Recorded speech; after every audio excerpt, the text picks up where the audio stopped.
Grace and peace, grand rising. Happy new moon in Aquarius. Ow. My Lotus is in the building. I see Brother Smitty came by. And I Miss Sharon. What is going on, guys? Let's jam out for a second. Salute to the ancestors. It's one of my favorite signs. I'm happy. Aquarius is my rising sign, so I am an Aquarius all day today, yesterday, and tomorrow. All right, let's just light some Palo Santo real quick, and we're going to get into the get on. All right. So Aquarius is an air sign. It's one of the air signs. It is a fixed sign at that. So we're talking about fixed, cardinals, and mutables. That just means that there's aspects in each of the zodiac, each sign, and they're clumped together in fixed, mutable, or cardinal. And I'll just briefly kind of go into what those all mean. Let me just get my hands cleared up. All right. So make sure to share this out to let people know I shared it out, but I know I'm running on CPT time. So, people are going to catch this a little later. Let me just give everybody their shout out real quick. Okay. So we also are in a new moon right now in the sign of Aquarius. And new moons have to do with new beginnings, have to do with cycles that are ending in the previous lunar cycle. And it's a kind of weird spot for Aquarius to be because Aquarians are the aloof group, if you will, that are really hard to get in emotions because they are an air sign. So they're up there while the moon has to do with emotions, has to do with secrecy, has to do with hidden agendas. Again, has to deal with emotions. Very illusions in the building. Salute, right on time. I know. Oh, quadruple Aquarius. I don't know how you're getting through it, but you're getting the synchronicity, so that's good. You're getting the downloads. And Aquarius are like that.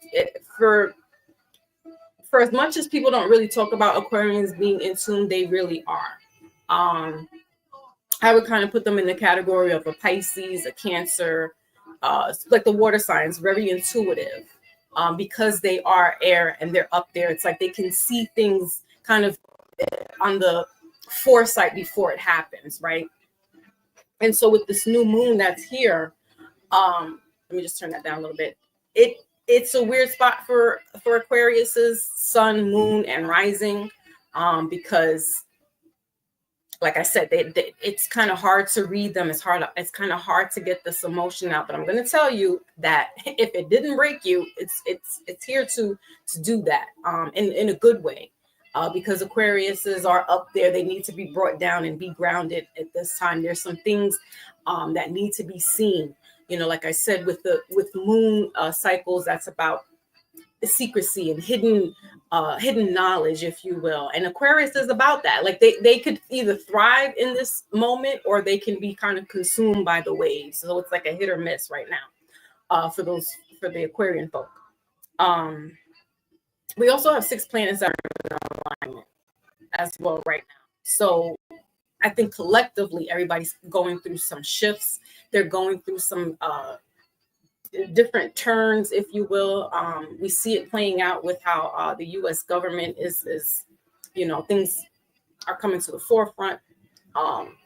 Things that were hidden are being exposed, right? So that's just a little a snippet of kind of like Aquarian energy. They also are big into esoteric. So it's kind of that scorpionic way. They can deal with the underworld and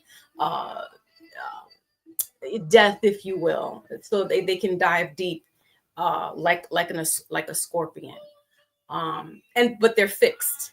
They're a fixed sign, meaning they're kind of hard to budge. That's why I'm saying, like, this energy right now is either Aquarius is going to thrive in it or they're not. They're just going to have to be sitting in this energy, until the next day or two. And then things will weed itself out. Also, if you subscribe to the Chinese New Year, I actually like that energy. I've always, being in New York City, we have a big Asian community, Chinese community, in different various areas of the five boroughs, but specifically in Manhattan, there's a big Chinese community. So I've always been, and I like their culture. They value like elders. They still hold on to their way of life and their beliefs and things of that nature. And it's when you see them and they have their time for better, if you want to go in and be like, China, like everybody has their own dysfunctions, right? But culturally, because I come from like cultural family, being from the Caribbean and then being here and having those values, like we hold on to family values, and like with the Chinese community, they do that as well. They hold value with their families, and so this is their new year. It was yesterday. It started yesterday, so I can't say the word, but it's something chi chin. I might be saying it wrong, but for my Asian community, you could correct me. And it's in the sign of the snake. So those that were born in 1977, 1953, those are the two main ones I know. This would be your year. Last year was the year of the dragon. And kind of like the Western astrology, they go by animals instead of the zodiac sign in that respect. So the snake is intuitive. It's a wood. They go by elements of their different zodiacs. So this is considered the wood snake, and that would be earth energy. So again, collectively, that energy, because Western society has adopted that, like I said, in certain areas of the country, we have heavy populated Asian community, in California as well. So there's an influence, there's an impact that they have. I mean, in New York City, they closed the schools down yesterday. They actually started implementing other people's cultures. They have the Muslim holiday coming up, Ramadan, Eid. So it's not only just Christian and Jewish holidays anymore. They have incorporated other holidays because they know that there are other cultures, especially in New York City. We're a melting pot. It's multicultural, it's multi-diverse, and they're coming from different ethnicities and walks of life, right? So why not, if your children are going to a public school, incorporate some of these traditions? And that's aside from the politics of China, which I won't get into and I will not talk about. I'm just celebrating their year, which they go in, they follow the new year as more like in spring, which is what we should be doing, because that would be technically our new year. But government in the United States goes by the Gregorian calendar, which is the fiscal year. January is the fiscal year, has to do with the money, has nothing to do with anything new. So when you think January 1st is new year, it's not. It's actually in the spring. Anyway, let me give you a tidbit of what the Chinese snake will bring to those that, subscribe to that. Again, it's a wood snake this year. I think that it's all been like wood so far. So it's earth energy. Last year was the wood dragon, which I am. I'm the year of the dragon, which happens to be the luckiest. I don't know about that last year, but this year I think it will work out. So anyway, anybody who was born in 2023, 2021, 1989, 1977, 1965, 1953, 1941, and 2025, which I don't think I'll be talking to anybody here at that age. This is, well, what you would be considered as the snake. Which snake are you? You have to go by the year that you were born and look that up. And depending on what year where it falls in, you could be a water snake, you could be a fire snake, you could be a wood snake, or a metal. And each one of those have their own way of, if it's a wood dragon or a wood snake, and you happen to be a water snake, it might kind of conflict with the energy that will be happening for you, right? So it's very interesting, and I like to know other cultures and be worldly. You know, it's good to have that. So what else is going on besides the new year, the 6 planets, new moon in Aquarius? Wally's in the building. Salute, Wally. Um, I think that's about it. When I do the readings, I like to break them down in elements, like I just talked about with the Chinese zodiac. So we're going to start off with the air signs. We're going to do Aquarius first because it is their birthday season. Salute to the Aquarius. The Aquarians, then we're going to do Gemini and Libra. And then we're going to shift to water elements, which is going to be Pisces, because Pisces' birthday is coming up next. My other favorite sign. Cancer, then Scorpio, and then I will follow it up with fire, which is Aries, Leo, Sagittarius, and then lastly will be Earth. Sorry, guys. So that's going to be Taurus, Virgo, and Capricorn, right? Because Capricorn's just had a birthday. So that's how I kind of work from like whose birthday is coming up next in that particular order. So those who are just watching and just seeing this for the first time, that's the method to my madness. I break it down by element, and we go into sun, moon, and rising, and Venus. Why is your sun, your moon, your rising, your Venus? Well, because those are pretty much the major positions in your natal chart that if someone was reading your chart, they would want to know. It's the main important, kind of like the meat and potato of who you are. Not to say that Saturn and any other planets or signs don't play or placements don't play a part, but your sun is you, is ego, right? Your moon is your emotions, is what you keep private. It's the secrecy. Your Venus is how you love, love for others, love for money, because Venus has to do with money as well. And your rising is kind of like the sun aspect, but it's more like the mask that you put on, the persona that you put on to everybody else. You basically more like are your rising sign than you are your sun sign, even though you may feel like I'm an Aquarius. But if you have a rising sign, if you have a moon sign, like Red Illusion has a lot of placement in Aquarius, he is OG Aquarian. Like he is nanu to the 10th power. So those would be the major, aspects that I look at when I'm doing the cards. And if you want to look that up, you can go online. There's free apps. All you need to know is your date of birth, right? You should know that. You need to know the time that you were born. That's the science to it, and the city that you were born in. And you put that in. It's free. I think Astrology Cafe does it. And it gives you a breakdown of your natal chart. You're not going to understand it all, because I still don't. Like, because there's other like conjunct and trine and crossings, and I'm just like, what the hell? Just tell me what my sun, moon, rising, and Venus is, and I'm satisfied with that. And I think that is it. I think we can now go ahead and moon, Venus, rising, jeez, and Neptune and Uranus. And Neptune, I think, Neptune is in Pisces right now. I want to say, or maybe Pluto's in Aquarius right now. And that's a tough placement as well, because Pluto has to do with endings. It has to do with, death.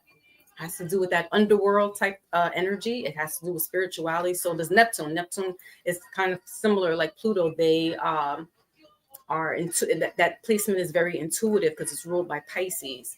So that Neptune placement for you, Red, is a good spot, because you're really in tune with a lot of things. You may be psychic yourself in that respect, where you know things before things happen, or you get a lot of, like you said, downloads are happening.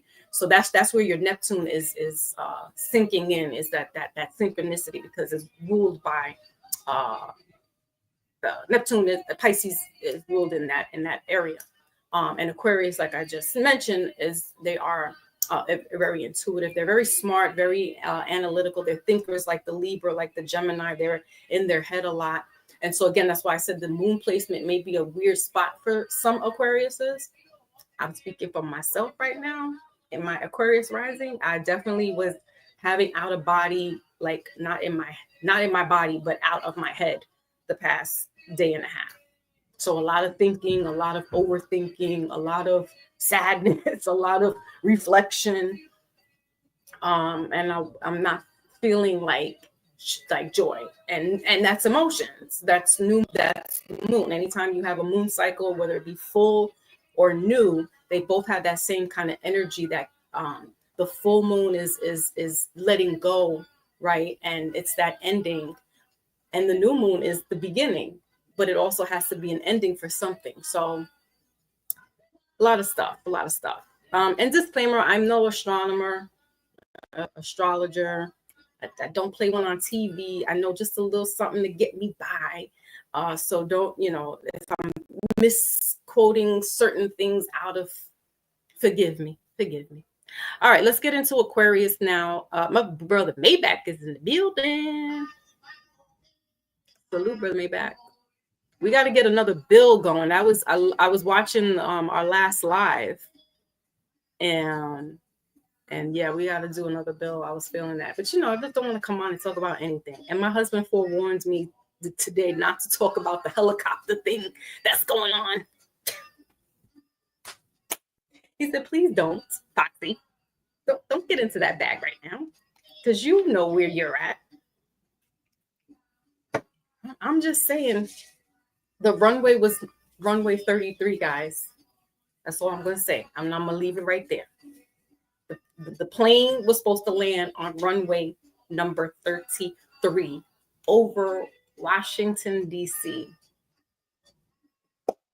We'll leave that right there. You could get the wheels turning. Okay. So Aquarius, Sun, Moon, Rising, and Venus. This is what's going on with you. We're going to be using some older decks. I got the Witches deck, the Old Faithful Witches deck. I'm also going to be using romance. We're going to go into seeing what's the general energy message that you need to know right now. And in the romance department, as much as I don't like to talk about it, we need to know about it, but we don't need to know about it. But it's good to know. I'm nosy, or not nosy. I'm curious. So let's go ahead and Sun, Moon, Rising, and Venus.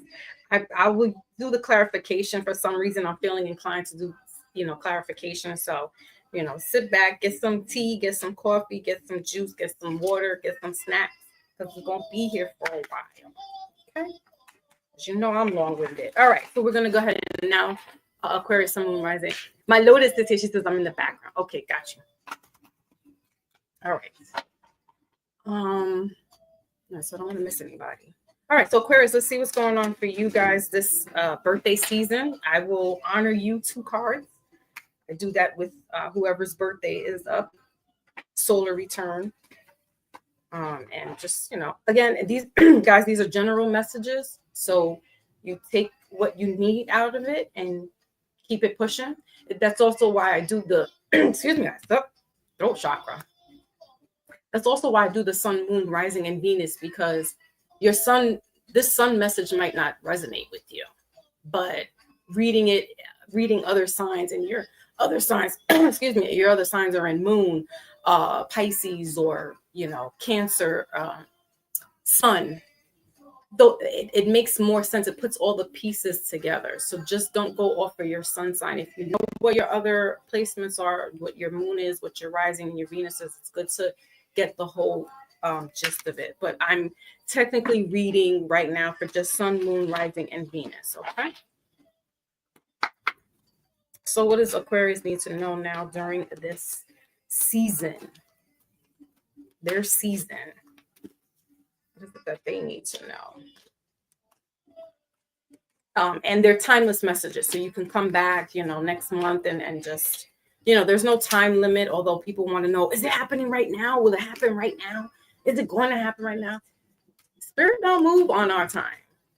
Spirit moves whenever spirit wants to move and when it's right for you. you. All right, so you got a couple of cards here in reverse. All right, middle of the deck is the love in reverse. So this is the Lover's card, Gemini energy here, and bottom of the deck is the World card. So embrace. All right, so this is again this new beginning for a lot of us.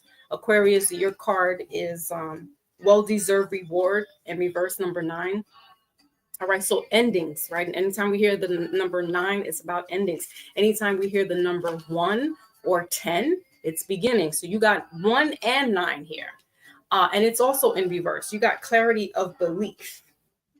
All right, Aquarius. So, you know, it makes perfect sense why these cards would come out, because this is your solar return. This is your new year for you to start whatever it is, whatever endeavors. For some, you probably have gone through some dark night of the soul type energy, meaning a lot of heavy regression, a lot of shedding and letting go of things in the past and just letting it be as that, right? So you can get to the next level, so you can elevate to the next level. But it's in reverse right now. So it's because it's just starting. So you probably won't see the headway until your next solar return. So this even in this season, but it's more because this is your year, it's your new beginning, right? So let's clarify a little bit and see what's going on using the Witches deck. Thank you, my Lotus.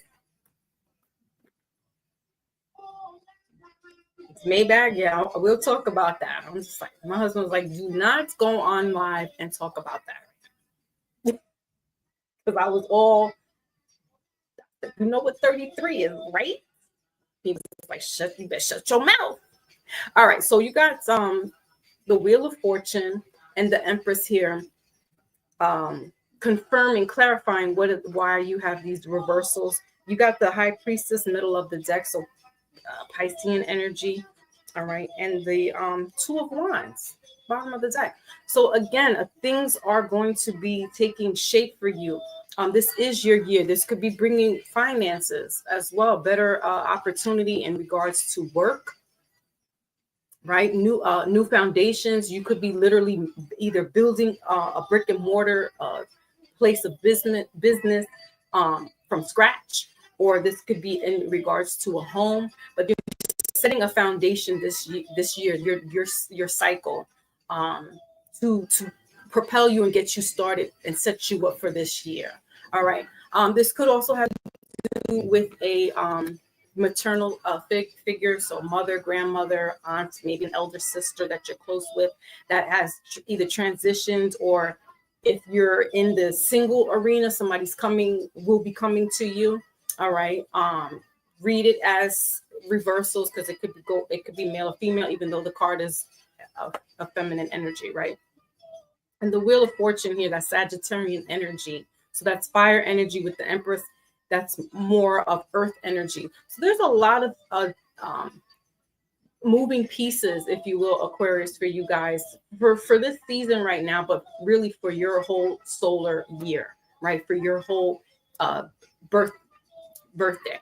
And, you know, things are just not going to pick up at the moment for you, because there's some things that need to be leveled off or knocked off, where, okay, I got to start from scratch, or I got to, go about planning differently. So just know that this is the season. There is fruition for you, abundance, finances, you name it, the world is yours. Essentially, the world is yours. It's just really planning, plotting, and strategizing how you're going to move, what you need to let go. If you're holding on to emotional baggage, it's going to hold you back. You won't see the foresight of things to come. If you are in a relationship that's kind of like suppressing your creativity or building, and you're not being able to build with this partner, it's gonna be a little rough. I ain't gonna tell y'all to do what you need to do, but if you need to do something, you need to do something. So moving right along, let's go into the romance deck. My pink is in the building. Oh, let's see what's going on in the romance department, Aquarius. Let's move in. You may be moving in with somebody or planning to, build a house for you and your boo thing. What do I know? What do I know? But some for those that are single, there will be somebody coming in through for you. So just be prepared. All right, yep, divine timing. Okay, we'll stop there because that's exactly what I'm seeing. All right, so what's going on in the love department for Aquarius? All right, there's a lot of cards here, but worth waiting for showed up as we're saying. Let's keep talking about. It says express your love and reconciliation. So you could be going through a breakup, Aquarius. All right, we got retreat, middle of the deck, bottom of the deck is your soulmate. So divine timing, the wheels are turning in your favor. Spirit, source, most high, however you're looking at it, your spirit guides, your ancestors. It could be this loved one who's transitioned. There's this energy that's doing things in divine timing, if you will. And so that's where you may have a struggle because you're very thought provoked. And so you're thinking outside the box, but the energy is keeping you in the box, right? So just trying to figure out a way to navigate through relationships. And, if you are single, just know that there is going to be somebody brought to you because it's that time. It's the divine timing. It's, you're not putting your eggs all in one basket. You're saying, I'm going to wait it out. I'm going to stick it out. I'm going to see what's to come. You're not rushing into things. Now, if you are in a relationship, there may be a little friction going on here for you guys. Nothing major, but just for you to, figure things out, hash it out. You guys are smart cookies. You know how to think outside the box. So, just talking to your person of how you guys can make things happen. We got talking here. Didn't I just say that? And now talking showed up and it's in reverse. So I know y'all don't like to talk like that, but you're going to have to. We got the dragonfly in reverse. Middle of the deck, bottom of the deck is abundance in reverse. So, somebody might be your partner. I don't know, Aquarius. Somebody might be holding you back financially. This is not the soulmate that would do that. And then right underneath that says release your ex. Underneath that is forgiving. So, material attachment. Somebody's just hooked to you for your money. You could be doing big things. And this person is just kind of like a vampire, energy vampire. They're just leeching on because of your success. I don't know, Aquarius. You're going to have to make some executive decisions, all right? That is your message. That is what I have for you. Let's move on now to Gemini, the next air sign. All right, Sun, Moon, Rising, and Venus. Gemini are the twins of the zodiac. They also are analytical. Your president of the United States is a Gemini. Your president, who you voted for, is a Gemini. So you see how he goes. Says one thing this way and says something this way. Gotta watch them. They're tricky. They're the trickiest ones of the air sign. Sure. It's no jab. It's just what it is. But they are incredible thinkers. They're, all the air signs are incredible thinkers. That's why they can get things moving because that energy shapes and moves, right? But Gemini is like, which way do I go, George? Which way do I go? And they're mutable. So that's exactly why they go with either way. However the wind blows, literally Gemini and Pisces, because they're mutable signs. They're the two most mutable that however the wind is blowing that day, they're going with it. Aquarius is thinking about it. They're going to chill. Libras are cardinal signs. So they're really going to be like, you know what? We're just going to plow right through. We don't give a F who we're rolling down. We're going to get this done. And Gemini is just like almost wishy-washy. Like you just don't know what you're going to get with the Gemini. So let's see what's going on for you guys. Sun, Moon, Rising, and Venus.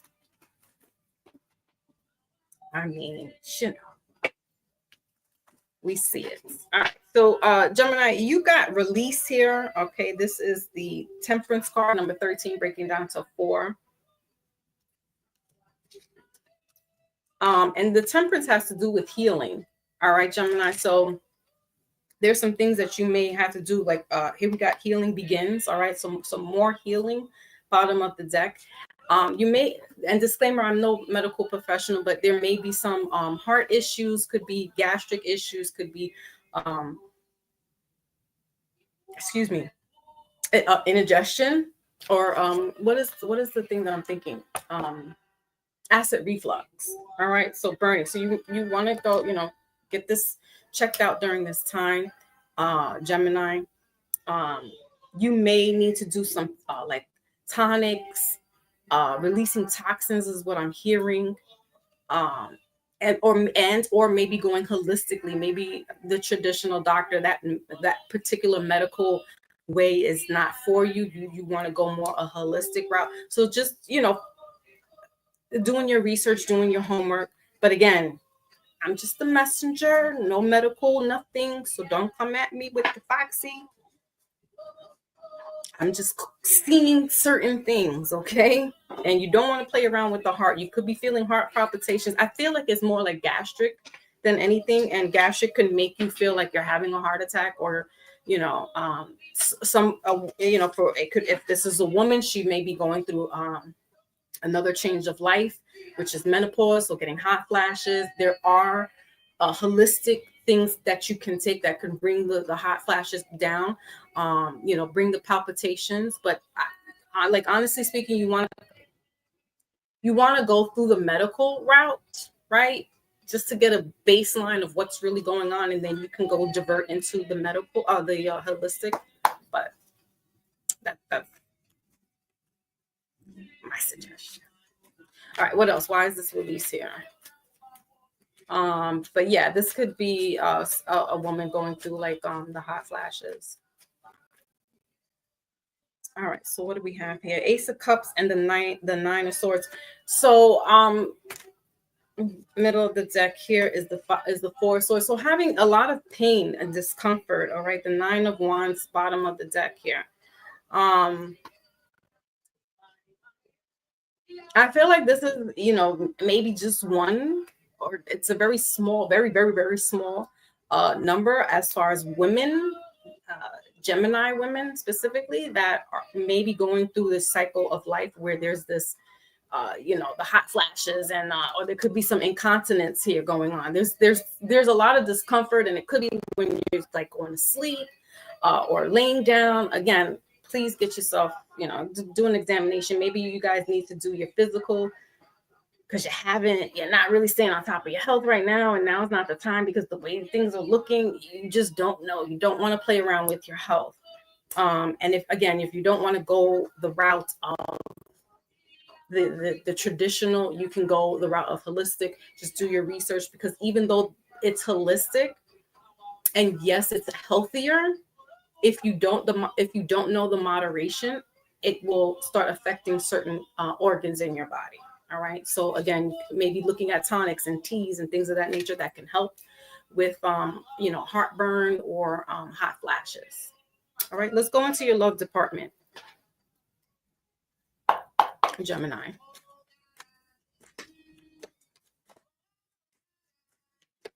And aces are about new beginnings, and nines again are about endings. So it's in reverse. This could be just like, that's what I'm getting. I'm getting a really, like, it's more like hot flashes or something that comes quick. It's a very acute. It's not something that's chronic. It's not something that's lasting long. But again, you just don't want to just assume that it's hot flashes, or assume that I'm having indigestion and gastric reflux. Like, I need to see what's really going on. Right. And the aces have to do with like pretty much like divine nudges, divine, messages coming in. So if you're feeling that intuition that, I just honestly don't feel right, but I'm worried, I don't really want to go to see a doctor, please don't go to WebMD, because you are going to diagnose murder yourself. And that is not the place to be. You're gonna get hypochondriac on there. You're gonna be looking at all kinds of stuff, trying to diagnose yourself. Don't do it. Don't do it. Go. I know people are very judgmental now with the way that healthcare is. I get it, but I don't know. Use precaution. Okay, so we have middle of the deck, healing family issues. Bottom of the deck is spirit soul path in reverse. So your card, Gemini, for romance is forever young, a song of youthful playfulness. I don't know who this. It has to be a woman. I mean, because I'm getting, and then sometimes women, when we're going through that menopausal stage, we get a little dry down there. So you may need a little more lube. Our estrogen level starts to decrease.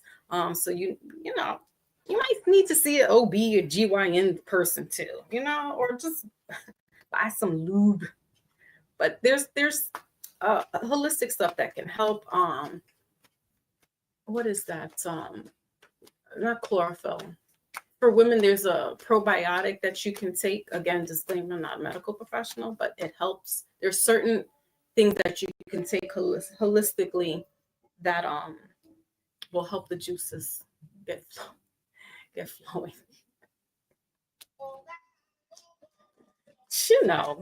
What else?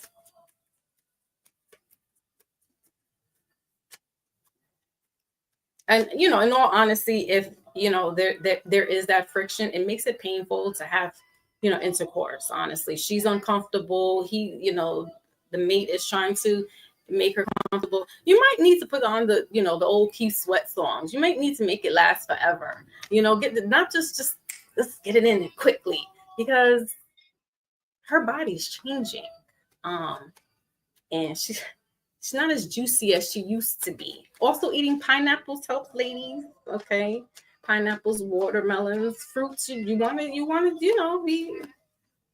be au natural if you can. All right, healing the heart and grounding. All right, so being nice, being kind. We got stability and security here. Middle of the deck is the key on the ring. Okay. And bottom of the deck is love. So try a little tenderness. If you celebrate Valentine's Day, this may be the time for you guys to, maybe spark up this whatever. All right. Listen, y'all not 19 anymore, but you're not 96 either. So finding ways that's going to help you in the bedroom scene. Ladies, you may really seriously need to think about getting yourself checked out, because you may be sitting here like, oh, it's indigestion, it's hot flashes, and then not realizing what else is going on, and your body's just going through a different cycle right now. So and for men as well, some males could be going through indigestion. There's some kind of thing here that can affect. Listen, and then if you're not feeling good, do you really want to slide sideways and get it in? No, you don't want to be bothered when you don't feel good. I don't care. I'm speaking from somebody 30 years in. Okay, listen, I don't care. You're gonna understand that it's not happening right now. I don't feel good. All right, Gemini, that is your message. Let's get you out of here, because you're getting a little spicy for me, and I can't handle the spiciness. Cannot handle the spiciness. All right, so let's move on to Libra, one of my other favorite signs. Sun, moon, rising, and Venus. Oh, my nail is chipping. Okay. So Libra, as I was explaining to you guys before, they're also they're the analytic ones as well, the cardinal sign. So cardinal means that they are the doers of the air signs. They get things done. They're the scale, so it's more diplomatic when they're doing something, as opposed to like an Aquarius, where Aquarius kind of just sitting and thinking and plotting first, and Libras are kind of just like, well, how are we going to do this diplomatically? Like, it's going to happen. We're going to do this. They represent the scales. They represent the Justice card in the traditional tarot. So for them, it's what's just. it may not be fair to others, but Libra moves on. Well, it is what it is. While somebody else be like, I don't like that approach. But that's that Libra energy. And word on the street is, Libras get busy. Who else? Aquarius. Oh, how did I miss Aquarius? Aquarius get busy. That's just word on the street. I don't know about Aquarius, but I do know about Libras. All right, let's see what's going on for you guys. Slide it makes me. There's always going to be somebody that's just because that's who you are. Pinkalicious. That's why you're pinkalicious. Me, listen, we had COVID, and I was like, please do not breathe down my neck. Like, go sit in your corner. So that's just me. I'm prudish at times. All right, Libra, you got the heart chakra here in reverse. Okay, middle of the deck is strengthening bonds. All right, number 1 here. So there's some beginning cycles, and then we have new vitality. 1 again. All right, so you got 144. You know what that number is, right? That's the 144th, the promise people, the chosen people, if you subscribe to that religious jargon. So heart chakra here is the so for chakras, y'all, I've gone over the chakras extensively in old videos. I'll kind of just do a quick little snippet of what it is. Chakras are these energy, if you will, spheres in us, and we have, they say 100 and something, but I know it to be 12, but 7 within our physical body, and then we have them in our palms, kind of a little bit out of our auric field, and at the soles of our feet. So the heart chakra is the 4th chakra, and that's just right where it is. It's right at the heart. This is where your emotions are. This is where, love, hate, anger, lust, all plays a part. Not so much lust, because that would be more of the sacral chakra, which is more in your pelvic area. But your heart chakra is really the emotions. It's the, like the solar plexus. It's the core of the chakras. And it's in reverse. So it may be out of tune right now. It may be out of sync.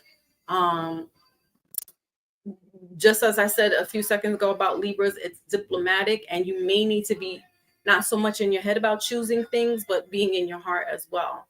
I think there's a song by SW, choose your heart and not your mind, or something like that. So making those type of decisions. This may be a love reading for Libras. I don't know, but you need to get grounded. You could find different sound frequencies for heart chakras on YouTube, or you can download, certain apps that help with realigning, doing mantras, om, or if you have a little tuning bowl, just getting in line. I don't have it on the pillow, but is this the heart chakra one? No, but just and putting it to you, rolling it around. If you can get a singing bowl or tuning forks. I have a tuning fork for the root chakra, and just helping getting realigned, getting readjusted. When it's in reverse, when your heart chakra is going in the opposite direction, you're kind of a little more cold, a little more malice, there's a little more hatred in the heart, as opposed to when it's in bloom and it's moving in the clockwise, because it goes counterclockwise. It's not working right, and clockwise it's working right.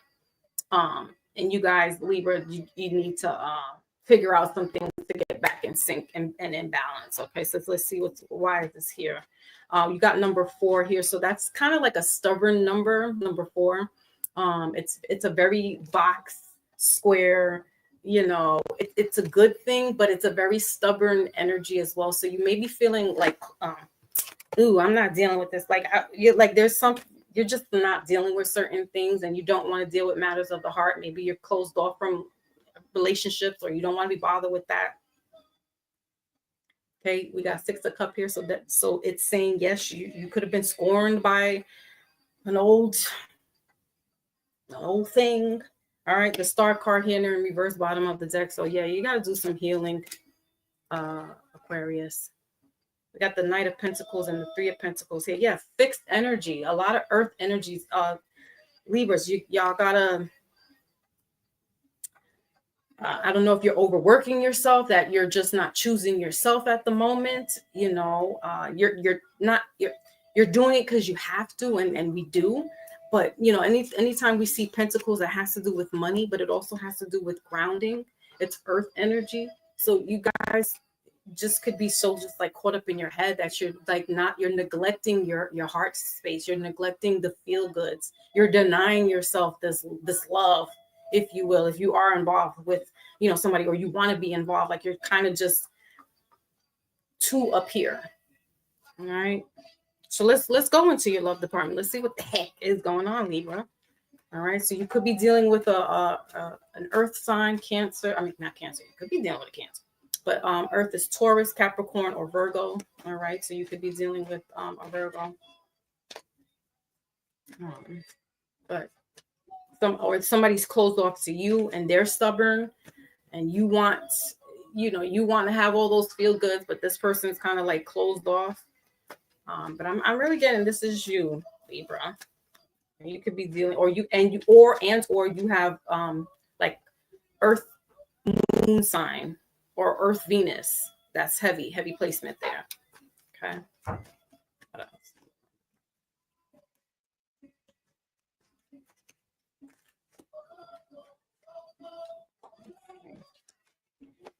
Definitely have to heal and listen to that SWV song. Okay, so what do you have here? Soulmate in reverse. So yeah, this, you could be worried like, listen, I don't know if this person is the right best friend. Fearless love, body. A courageous leap of the unknown. See, Libra? I don't know. I think you're guarding your heart, rightfully so. I get it. But you're guarding it to an extent where you're not letting anyone get to you. And that's not all so good either. It's closing you off, and it's denying you what, I won't say true love, but it's denying you somebody that can help you emotionally. Okay. So it's not just a physical thing. I feel like you need somebody who can stimulate you, right? Because y'all are in the head. So mentally stimulate you, spiritually stimulate you. That's what you need right now. It's not what you want, Libra. It's what you need, and you don't know that. All right. We got the Runner. So this could be somebody you were dealing with in the past. Bottom of the deck, here we got the Dragonfly. Lighthearted. That's what I'm saying. Like y'all just really karmic relationship. All right. So this is an ex. Somebody scorned you, Libra. You're holding grudges. I don't know what's going on, Libra. But I feel this might have been somebody, the one that got away, or maybe you just holding regret about it. I don't know. Fix it, Libra. Fix it. Go listen to some chants and stuff. Heal your heart. It's okay. It's all right, guys. You know I love you. So let my love fill you up.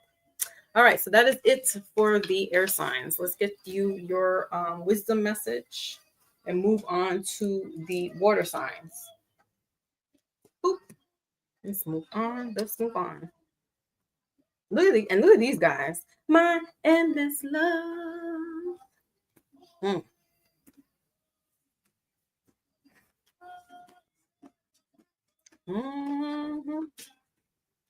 That's all I got. I can't even say anything. You got me humming over here, Libra. You got me humming. Okay. So let's get hold on, let me put the banner up. This is Wisdom Oracle for all signs.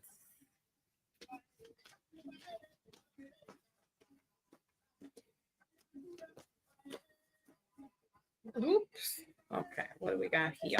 All right, so you got personal guide, guardian, spirit, family. All right, so that's Aquarius, you know, as I was mentioning, your eternal spirit, higher self. Middle of the deck, bottom of the deck is confusion, Libra. Choose your heart and not your mind. Okay. So there's this, things are happening in divine timing, specifically Aquarius. Things are happening in divine timing for you guys. This is spirit guide. These are your ancestors. These are this is close energy that's going to help you for your new year, for your solar return. Gemini, you're getting that intuition as well. You know you need to get checked out. You know you need to, take care of your body, especially if this is an older person, like somebody like me who's 48. You really need to be making sure that your little engines are working right. And Libra, you're gonna have to go into that intuition too. You're gonna have to go into that heart space. And it may be hard for you because you've been scorned, you've been hurt, you don't trust too easily. But it's okay. It's all right. Someone's coming through that's safe for you to love again. Okay? Okay. Let's go on. Let's move on. Air signs. Okay. So, water, Pisces. You know y'all are my hearts, right? You and Libras like this. Y'all fight for my love all the time.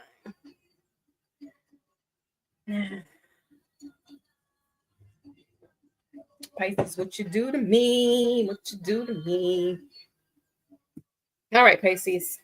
Sun, moon, rising, and Venus. Pisces are the mutable signs. So, like I was telling you guys about Gemini, how they move with the flow. They're two little fishes.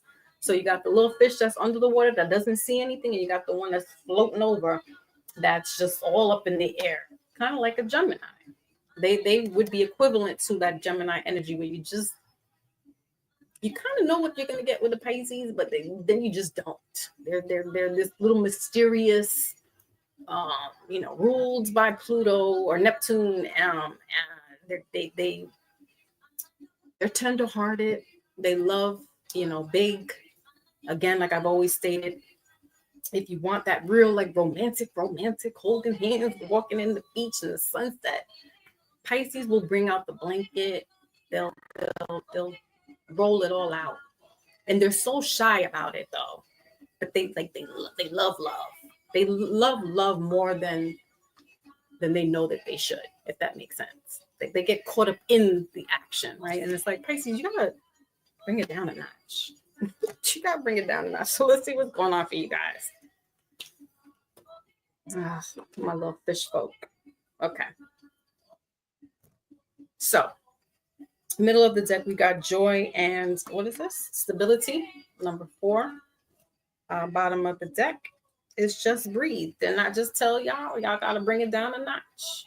4-4. You guys got 4-4. And then your card, Pisces, is the Chariot. It says move. Cancer energy. Of course you would be with a Cancer, Pisces. Of course you would. It just makes sense. So, again, as I was saying, you guys, it's the love.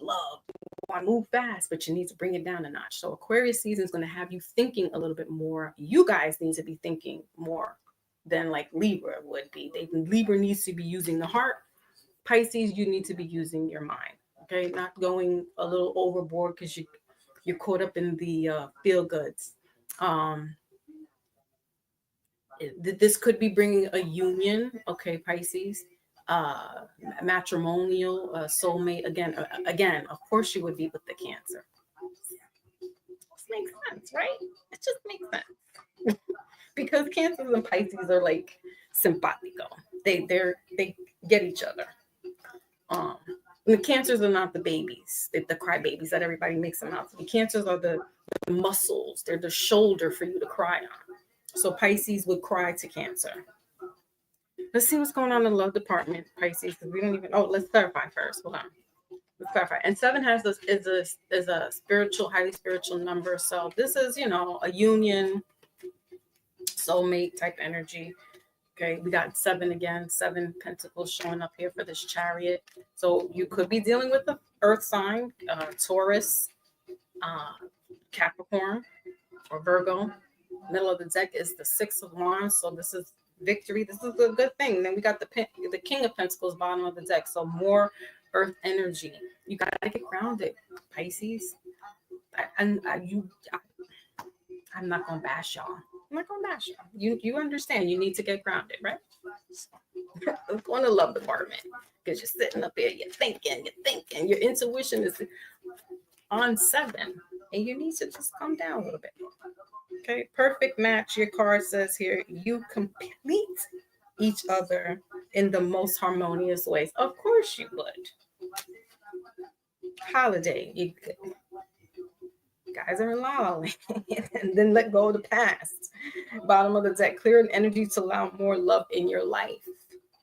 I don't think that's the problem here. I think it's too much, and you're consumed, and you got to be rational. You got to be reasonable.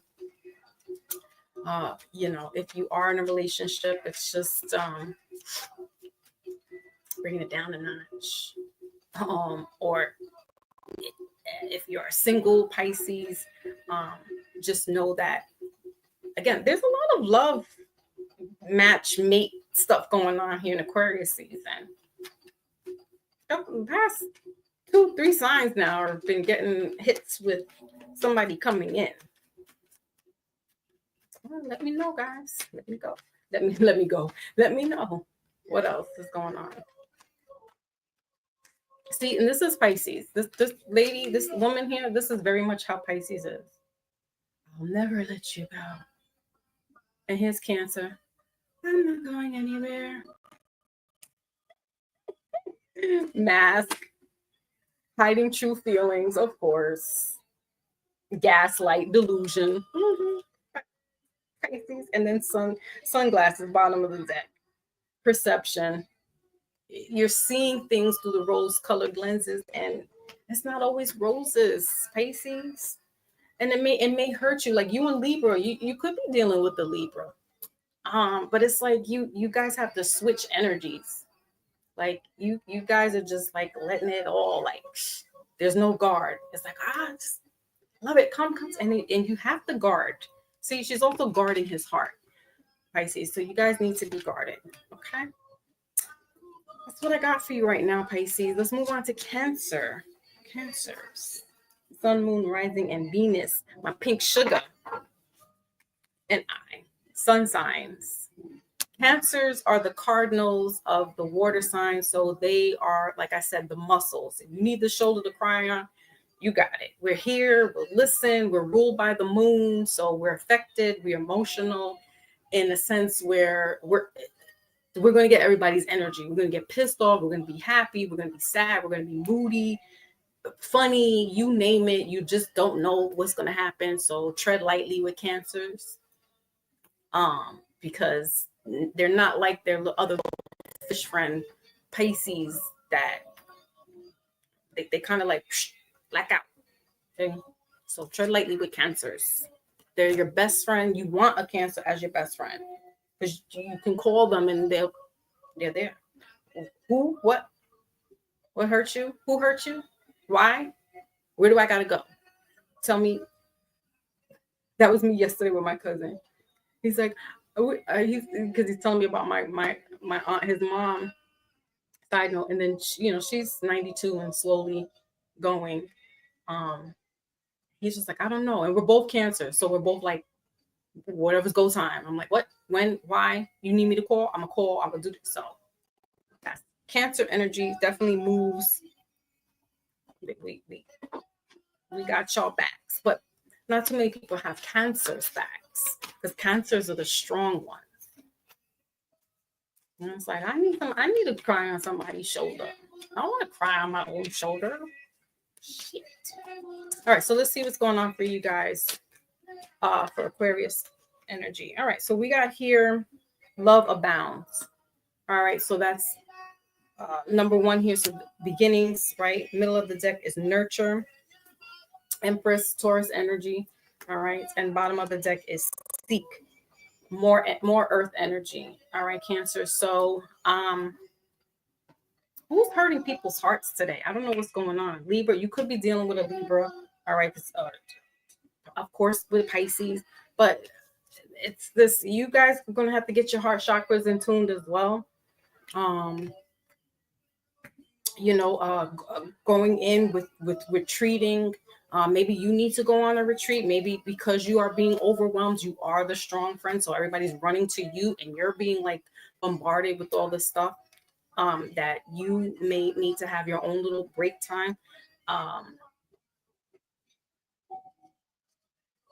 Definitely whatever you're feeling into, like intuitively, it is validated, because I feel like there's a lot going on for you. There will be a lot going on for you if it hasn't already, Cancer, that it's like you're losing sight, kind of like Libra, like you're losing sight of not love, but it's just like I don't have the energy for this. Like I don't have the love of it. Like I don't, my heart is not in it all. And but I feel because it's not because somebody hurt your heart, but it's because you're being overwhelmed, could be overworked. Relationship could just be, you're just a little like, and we're in a new moon right now. So of course you're going to be affected, Cancer. Of course. Let's see why this love abounds is here.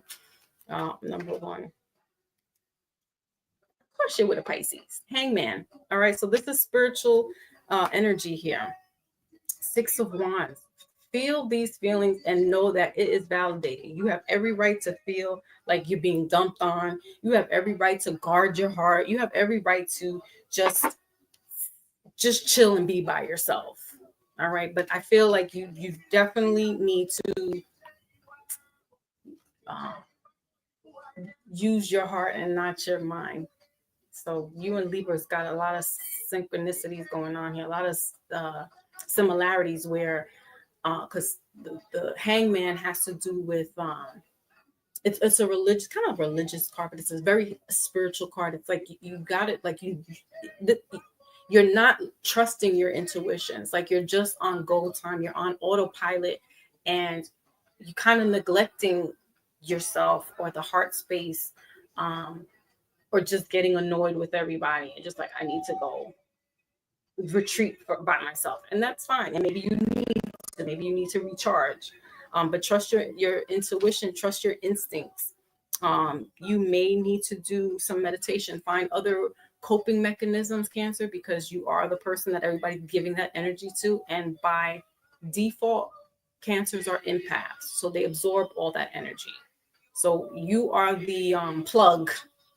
People come in and charge into you, they leave, and then they keep it moving. Now you have all this energy with you, and you have to find a way to release it. Because obviously, you can't really release it to anybody else because nobody else is to be found. Cancer. So just finding other ways of coping, meditation, maybe Pilates. I don't know why that came up, but just there's different like the heart chakra frequencies. You may need to listen to that, maybe getting a sound bowl yourself. So Cancer, listen to Libra's message, because there's something in that's you and Libra right now. All right, let's go into your relationship. What's going on here?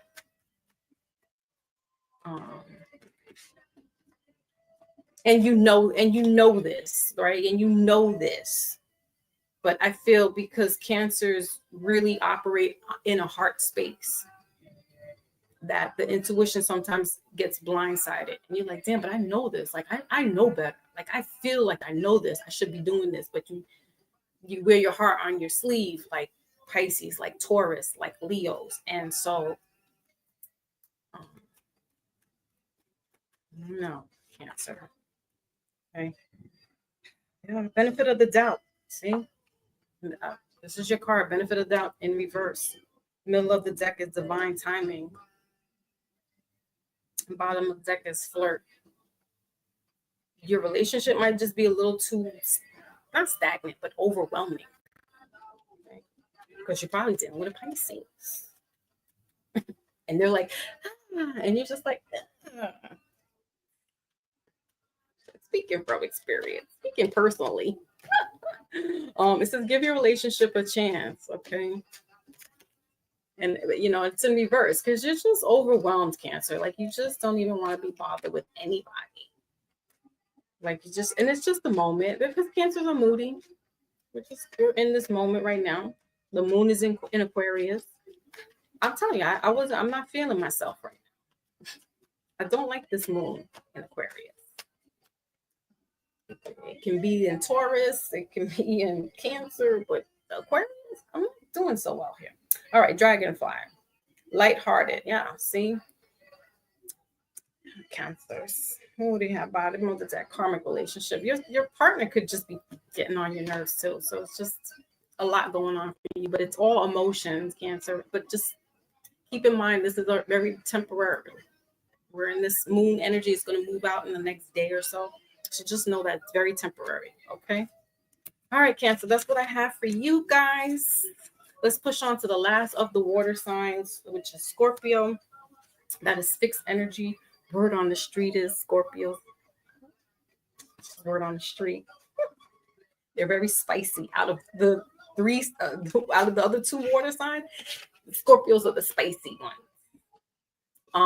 They are that the scorpionic energy is that of like the underworld and the dark energy, and they Scorpios dig into the dirt and the muddy waters and stuff, and they come back out like the phoenix and resurrect and stuff. So Scorpios have that type of intuitiveness where it's more like on a darker side, and not that they mean to, but that's just where their mind goes. It goes straight to like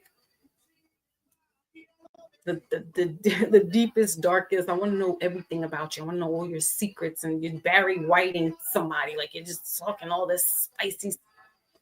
Never mind, Scorpio. We'll keep. Scorpios, there's something about them too. Neck and neck with Libras. All right, let's see what's going on for Scorpio. Sun, Moon, Rising, and Venus. My Lotus is a Scorpio, but she won't never tell. All right, so we got awaiting results. Scorpio. Middle of the deck is strengthening bonds, number one. And bottom of the deck, you guys got that new vitality. But this is your card. Be careful, lady Scorpios. There could be a little bun in the oven. All right, we got 7 here. This could be a July baby, a Cancer.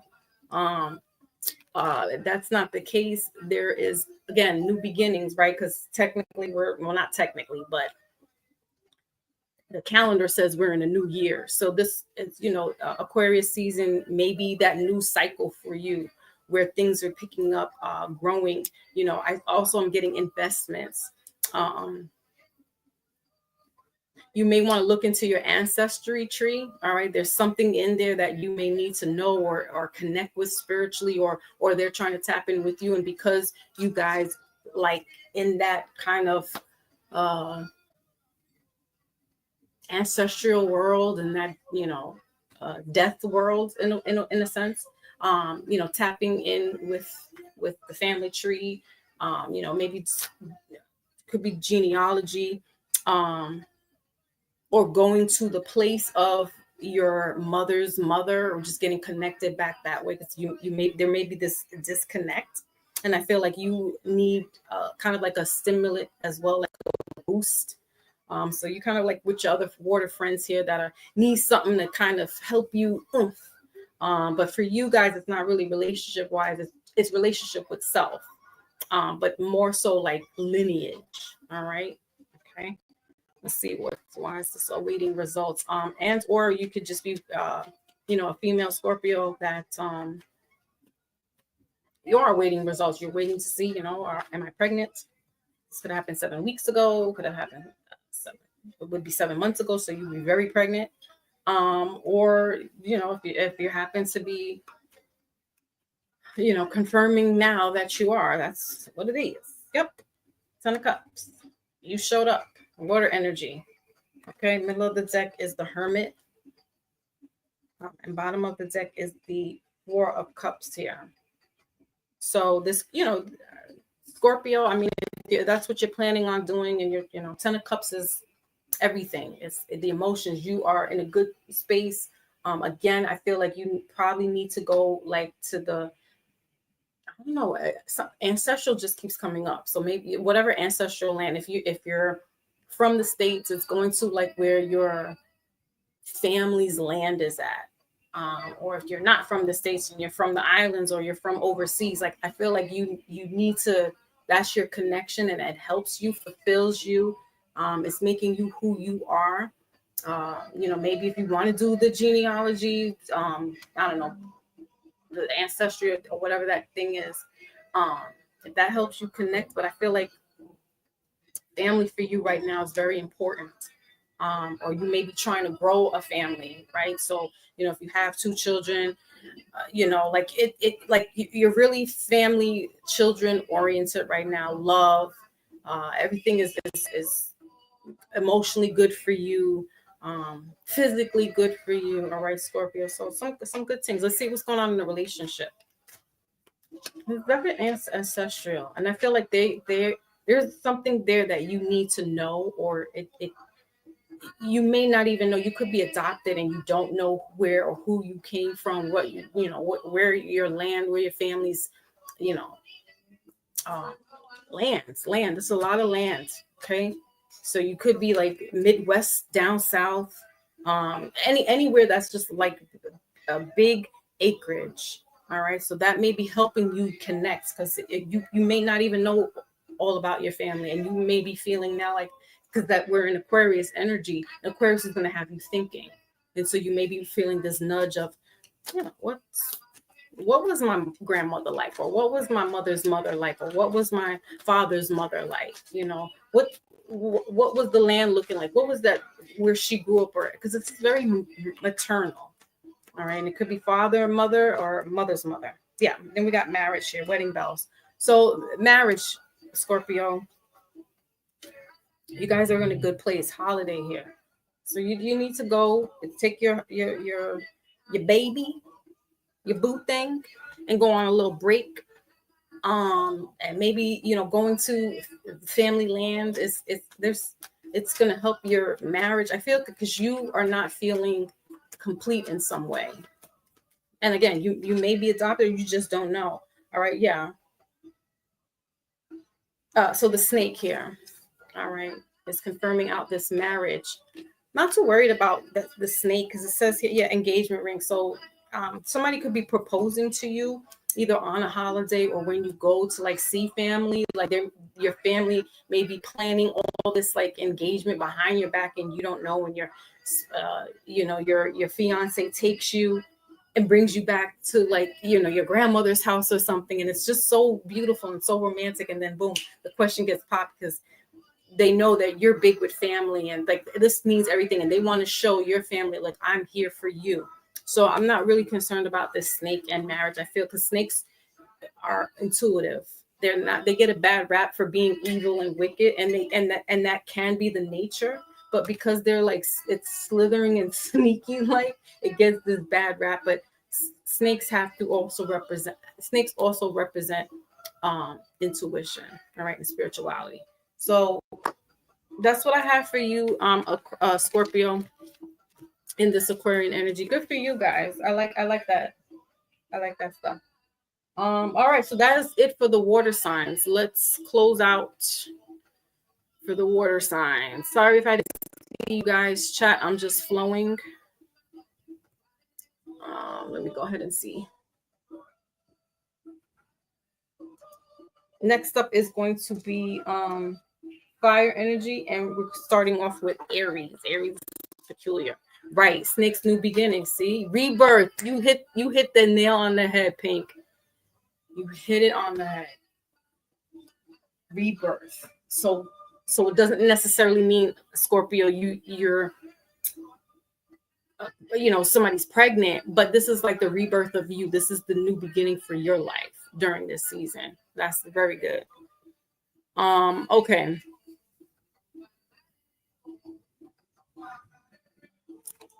Let me just go back into your chats real quick. Thank you. You're in and out too. Yeah, me too. I don't like this energy. I'm done. I'm done. Done. Ooh. People look at me strange.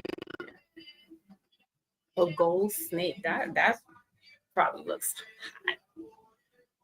hot. I like snakes. And we're in the Chinese zodiac, Chinese New Year of the snake. So if you guys subscribe to that, so that energy is going to be, fruitful, and has to do with spirituality. So a lot of intuition going on here. So it's a good thing. It's a good for those who are the year of the snake, and No, it's for sure 1953, 1977, 1965, 2013, 2001, 1989, 1941.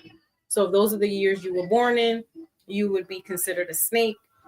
But it is the wood snake, so it's earth energy.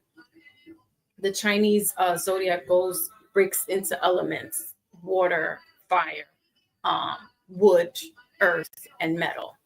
So kind of like how our system is, but I like their why does that taste weird? I like their the culture. All right, Aries. Let's go ahead and check y'all out. Wait, did we do wisdom oracles? Oh no, we didn't do wisdom oracles. My bad. Thank you, Lotus. Okay. Wisdom oracles for the water signs. Thank you. You are a rabbit. I think rabbits are the rabbits going to be successful. Hold on. Dragon, ox, sheep, rooster, and monkeys will be the most beneficial. Woo! I'm still in the race because I'm a dragon. Dragons was last year, and I don't know. Dragons that season was a hitter because it was a wood dragon, and I'm a fire dragon. So it's definitely but now it's not in my sign, so I'm going to be thriving a little better. It's like,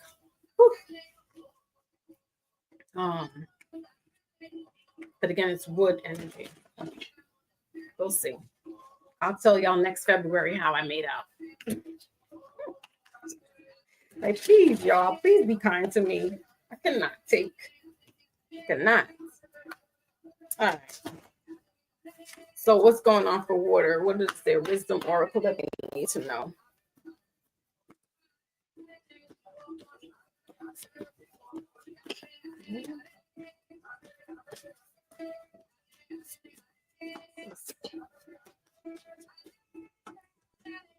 All right. So you guys, ancestors, 28, breaking down to 10, historical connections and purpose. All right.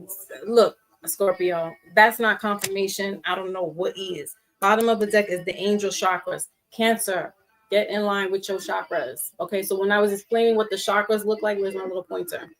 These are the 7 chakras that are in us. The bottom one is the root chakra. That's in your private areas. Okay, you got your sacral chakra, which is your second chakra. That's in the pelvic area. That's your sexual energy. You have this solar plexus there. That's the stomach area. The heart chakra. So the heart and the solar plexus are the two most that always kind of get burned out because we're either on go time or our heart. Your throat chakra is the blue, and it's the 5th chakra. So, you know, the way you communicate, how you talk, you may have that blocked. Your pineal gland, which is right here, that's that intuition. And then the crown chakras, you know, keeping your crown chakra protected, but also, you know, in alignment. All right. So that's what, when I was talking about the 7 chakras, this is what it is. All right. So water signs, tap into the chakras and know that, you know, you have your ancestors here, you have your spirit guides. Specifically Scorpio, though, you may need to tap in a lot. And I kept saying ancestors, and it showed up. All right, so that's pretty much it in a nutshell. I can't keep going, beating the nail in the head any more than that. Okay. All right, y'all. Let's move on to Aries, Sun, Moon, Rising, and Venus. Yes, Wally, you are just in time because I'm in fire right now. We are all peace. Yeah, man. Oh, the rabbits. What? I don't know. I think one of my kids are a rabbit.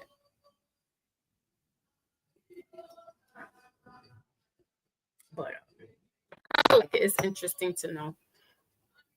Wally. Yeah. So Aries. Sun, Moon, Rising, and Venus. I need to eat my little snack. Pause for a second. Just give me a second, y'all. Because Aries is, I think I take a chill pill. Hello, Bidgie. All right, let me of course my cats want to start popping in now. There's a little opening and closing doors. Hold on. Bidgie, go sit down.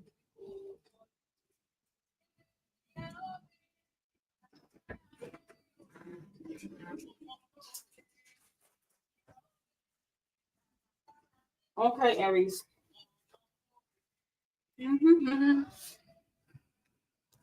Some move right here and Venus. Okay. Let's see.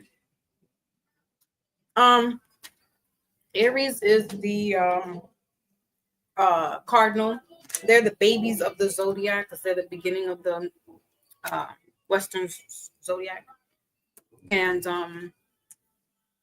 they're also kind of like the Cancer and Taurus, Leo energy, where they don't wear their heart on their sleeves, but I would say they're the more selfish of the fire energy. Definitely not like Leo with the big heart, but they're the leaders, so they don't really have the time to hold hands and kumbaya. They got to get stuff done. All right. So middle of the deck is the throat chakra, Aries. All right. So you may need to work on that. And then bottom of the deck is change your focus. So your card, Aries, is the High Priestess. Listen. All right. This is Piscean energy. It's in reverse. So like I just said, they're not having the heart. And you guys need to do that. So you got 2 here, the number 2. So listening with your heart, being more in tune to what people are saying. 5 is about chaos and confusion. So you there may be a lot of stuff going on for you guys during this Aquarian season that is just a little bit too much. So you may have to quiet yourself. Again, guys, a lot of us here, not a lot, but half of us really got to learn about the chakras, because I feel like, as it's been shown, that our chakras are out of sync. This is why we're having maybe a hard time, sexually, hard time relationship wise, hard time with loving self, loving others, a hard time listening, because the throat chakra, the pineal gland, that's your listening is in between that, and it's off. So definitely look into how to realign with the chakras. There are yoga poses that can help you with that, and just getting, just acclimating your body back in, because there's a lot of energy. We have 6 planets that are all in alignment right now with each other. So can you imagine this energy is just like, so the Aries, you're just going to really have to kind of like, listen intuitively, and not like on the physical. If you get what I mean. All right. High Priestess is that esoteric, it's the hidden knowledge, it's the secrecy. You may not be wanting to listen to your intuition, but your intuition is telling you otherwise. Crystals, because she's wearing a crystal. So, amethyst can help you with emotions. All right. So looking into crystals as well with chakras, like you want to do everything like holistically and organically as possible. That helps you, get through some stuff. All right. Getting in tune with being outside. I know it's cold in certain parts of the country, so it might be hard to like really enjoy nature, but just putting it on TV and listening to the birds chirping, meditating. All right, so clarifying this, listen is the 8 of Swords. Yeah, you don't want to listen to your intuition. And it's like, better, but you just don't want to see things for what it is. Bottom of the deck is the Ace of Wands. Excuse me. Stop. So you need to listen up, and listen out for your intuition. The 8 of Swords has to do with Ignorance is bliss energy. You know the truth, but you don't want to face the realities. Swords are in their headspace. That's air energy. So Aquarius, Libra, Gemini. Like it's like you know this, but you're choosing not to for whatever reason. But just try to listen. Try a little tenderness. Okay, let's see what's going on in the love department, Aries. Giving your relationship a chance. Okay, so there may be that issue here. Working on your partnership. It's in reverse. Middle of the deck, your love language, gift giving. You may not be with anybody right now. Divine timing is happening. So you know, if you're single, Aries, you're just kind of like that Libra that's shutting down from that. And I mean, I get it, I understand, but it's a new season, Aries, a new season. So I'm not saying give the ex or whoever's on the back burner, for whatever reason, they're in that run for a reason. But if you feel like you need to, Cupid's arrow, Valentine's Day, if you're subscribing to that, this is when things will get a little better for you in the relationship. New phase, middle of the deck, rekindle. I mean, if you want to give that a chance, but I feel like you need to listen to whatever your heart, whatever your soul is telling you, not just because you've been with this person for whatever amount of time and it's like, oh, I'm doing it just because. Like, you got to really feel it. If that's right for you, then okay. And we got pictures here bottom of the deck. So rehashing, rethinking, dare I say redoing? I don't know. Have faith. Love is coming. Okay. Struck by love. So if you are single Aries, love is coming. So-called love is coming for you. And this could, very well much come around Valentine's Day or February, because everybody just feels February is just Valentine's Day. I mean, the month of love. I don't know if you subscribe to that. Just know that listen to your intuition. That's going to help you make some decisions that need to be done. All right, Aries. That's what we got for you. Let's move on to Leo. My other favorite signs. So no, I have 5 favorite signs. When I say I have another, those Leo's 1, Pisces, Libra. Wait, Aquarius, Pisces, Leo, Taurus, and I always keep forgetting one, Libra. Those are my favorites. Okay. Yes, I got favorites. Leo, Sun, Moon, Rising, and Venus. Because that's what parents do. They always they say I don't have no favorites. I treat my children the same. Bullshit. And each one of those signs have a different feel to me. Most of it is personal. And those signs are the people that are in my life, my loves, the loves of my lives. Well, they were the loves of my lives. So, all right, Leo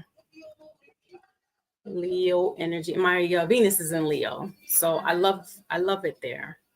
We love big. We're kind of like Pisces with we love. It's just like Leo, because we go so hard, our love is on the sleeve. I just got a big heart. I got a lot of big heart placements. My moon is in Taurus. My sun sign is in Cancer, and my Venus is in Leo. Like, I'm going to be a sucker for love every time, even when I don't want to. It's like, God. All right, Leo, you have middle of the deck balance. All right, so temperance energy. Bottom of the deck, a lot of this vitality keeps showing up. New vitality. All right, Ace of Wands, so fire energy. All right, so you got judgment here, blossom. Capricorn energy. What's Capricorn? 20. Getting down to 2. there's that phoenix energy is what I'm getting for you. There's a lot of fire energy there, Leo, which is what you are. You are the fixed of the fire sign. So that energy of you're gonna stick it out till the wheels fall off almost, and then it's like, okay, you're done, and you're done. Um, there could actually be a uh, some type of judgment settlement for you. You know, if this is a relationship, um, you know, it could be a divorce. You know, we're waiting for a judgment, but that doesn't necessarily mean that. There's just this.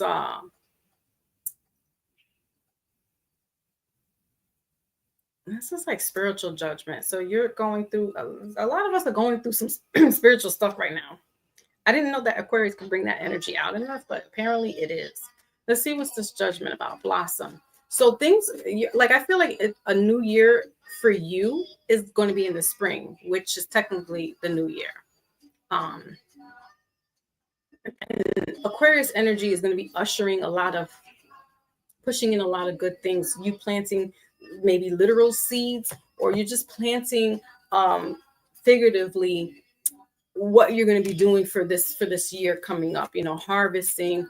This could be money. This could be relationship. This could be anything that you're putting your mind to.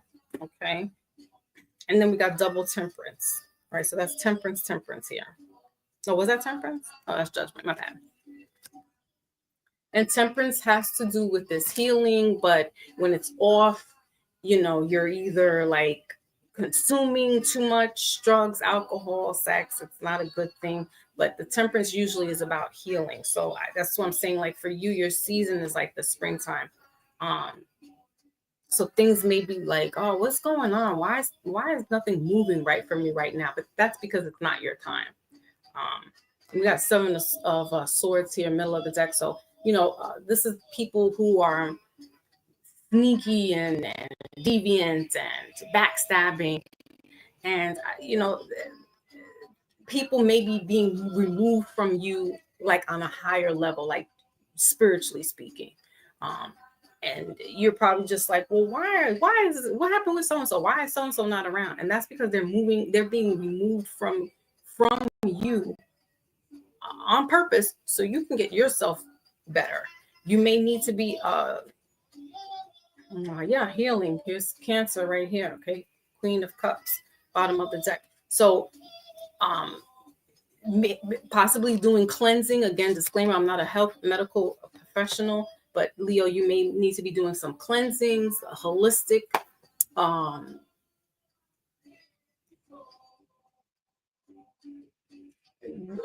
like gut cleaning. I don't know if that makes sense, but just cleaning out your body, like your organs. All right, so maybe taking chlorophyll. Chlorophyll is good for regenerating like the liver, and or spirulina. It's also a green. That's what we need. The minerals in the plant. It's photosynthesis, and we need that in our bodies as well because we're not getting that. Like if you're living in the northern states, you're not really seeing the sun. It's cold. You're not being outside so much, so you need like replacements and supplements. So again, you know, talk to a licensed medical person, if you will. So Leo, I'm not gonna give all that advice. Let's see what's going on in the love department. So, but I feel like you're going to get better mind, body, and soul, spirit, more closer to like spring, March, excuse me, April. Okay. All right, so we got you got let go of the past too. So this could be, you know, psychic connection, middle of the deck. Your communication goes beyond mere words. Bottom of the deck, you got holiday. So a lot of us maybe, you know, trying to go somewhere with somebody, and that's all good. Um, you may need a detox from this person though.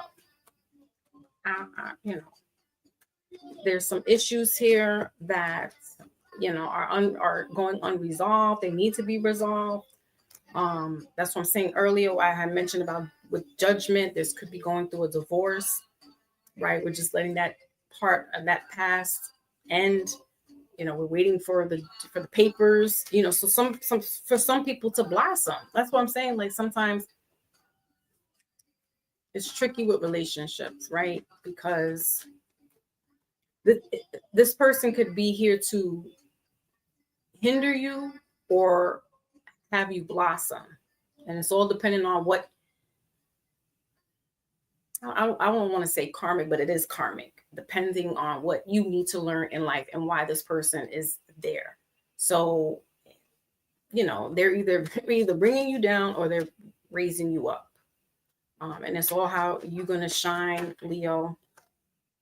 Blowing kisses, unconditional love, giving and receiving, right? Fairness and love, affection, return. Just not happening. Middle of the deck, separation. Bottom of the deck is Phoenix. Okay, so that's clarification. Did I not just say that this is looking like the Phoenix? So, you know, Leo, I know you love hard and things of that nature. But clearing the energy, you know, to allow more love in your life. A lot of us are going through this heart chakra. A lot of us we need to recalibrate our heart chakra and how we love. And maybe some of us are not loving ourselves enough. Maybe we're putting too much into somebody else, and that's not right either, because you're pouring more into them than you're pouring into yourself. And Leo, now is the time to pull back a little bit, pour into yourself.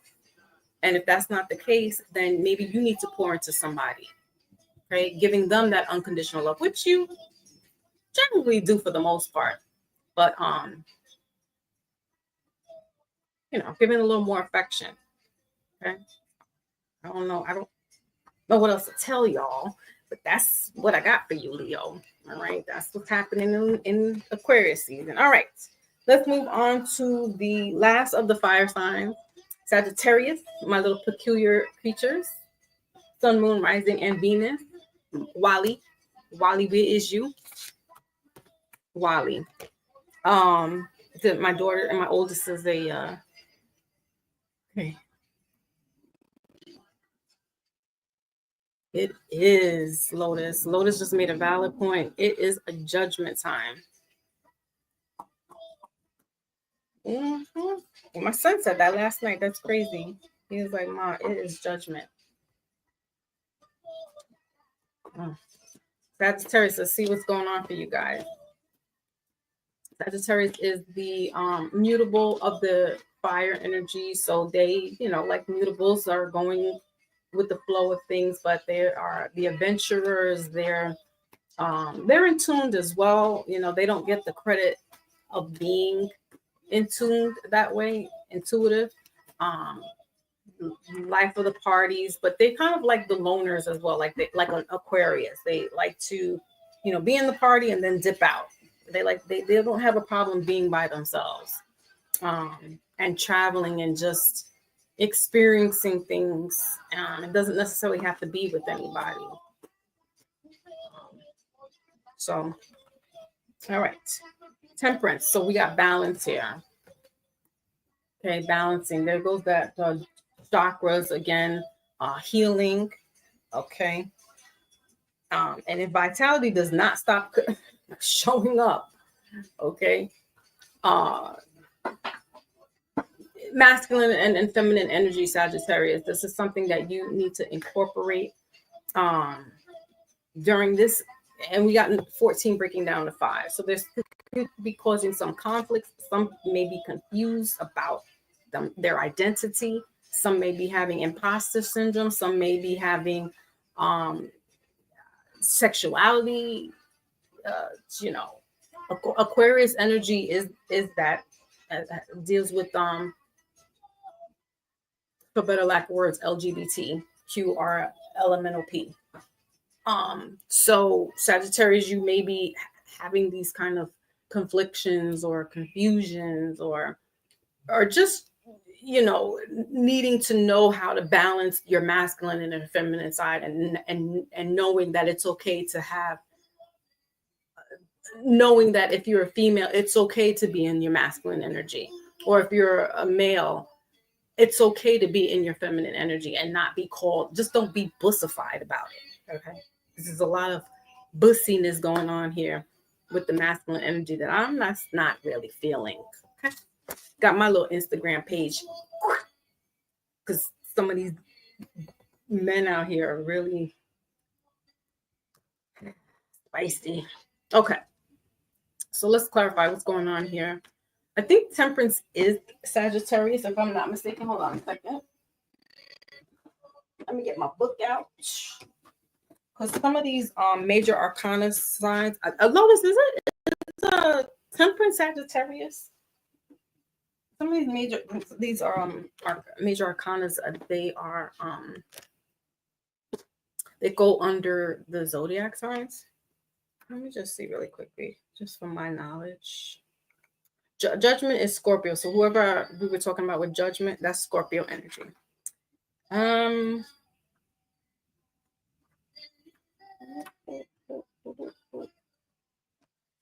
on. Temperance is Sagittarius. Okay, so you showed up in your reading. And Temperance definitely has to do with self-control, moderation, okay, harmony, understanding. Yeah, and so that's what I'm saying. Like, see, this is what the traditional card looks like, the Temperance card, Sag. So listen, it's okay to question things, just and that may be helping you to heal certain wounds, maybe in childhood there was maybe one parent that was more dominant and you took on those attributes and you're just like, but that's not me. Am I really like my father? Am I really like this hard, cold, or that real like masculine? Or like, because I was raised by my mom only? Am I like that? Like, it's okay to have these thoughts and questions. It doesn't mean that that's anything else other than, but you're identifying certain things now. And like I said, Aquarius energy is that it brings up the sexuality and confusion and confliction, and you may want to try some stuff and you just like, oh, I don't know, that's not me. But Sagittarius are adventurous. They may go and dabble in something. All right, let's see what is here for you guys. All right, so you got the 5 of Cups and the 2 of Cups that came out to clarify. Both water energy. All right, so relationship, yeah. 4 of Cups, middle of the deck. Bottom of the deck, the Hermit, Virgo. All right, so questioning relationships, questioning, I don't know, why are we going through so much questioning relationships right now? What is going on? Aquarius is really kicking our butts in a good way, because some of us need to shape up. I think we've let a lot of stuff slide, or just went with the flow of things, or put others ahead of us, that it's time to recalibrate, get back to Sagittarius. And the 5 of Cups has to do with being depressed, and woe is me. I don't, not seeing that there's 2 other cups there, that there's promise for you to have a better relationship with self, family, friends, lovers. All right, and the 2 of Cups is just that. It's about the couple, the pairing, the perfect love. But is there such a thing? I don't know. But it's in reverse. So there's a lot of this questioning that you're having and balancing, or you just could be having not an identity crisis, but like the masculine and feminine energy is trying to wrestle with you right now, Sag, and it's okay. And it's just for a moment. It doesn't mean anything. It's not like you may be going for a sex change. I don't know, Sag. But it's okay to have these thoughts, to think things through, and see where this takes you. As we go diving in, let's see what's going on in the relationship department. All right. That was quick. All right. Acts of service, love language. Actions speak louder than words, in reverse. Retreat, Middle of the deck, bottom of the deck is memento. Memento. A gift from someone special. I don't know. You're questioning love. You're questioning your love life or the lack of. Um, Sagittarius, I don't know. There's not for everybody, but there's this small little dark thoughts. You figure it out, Sag. Figure it out. Or just thinking like I'm not never gonna, have this relationship that you see. That's what I'm saying. There's like this imposter syndrome and identity crisis, because it's like I feel like you see things on the outside and that's the perception, but you don't really know what somebody else is going through. They're just putting it up for the gram. Oh, we went ice skating. Oh, we went out and we were hanging out. It was all cool. It was all cute. And meanwhile, they're not even in the same house together. Don't worry about that, Sag. They're the imposters. You carry on in your good little life. And if you're questioning, is this real? Is that real? Yeah, separation. These people are lying. Okay, Sag, don't worry about them.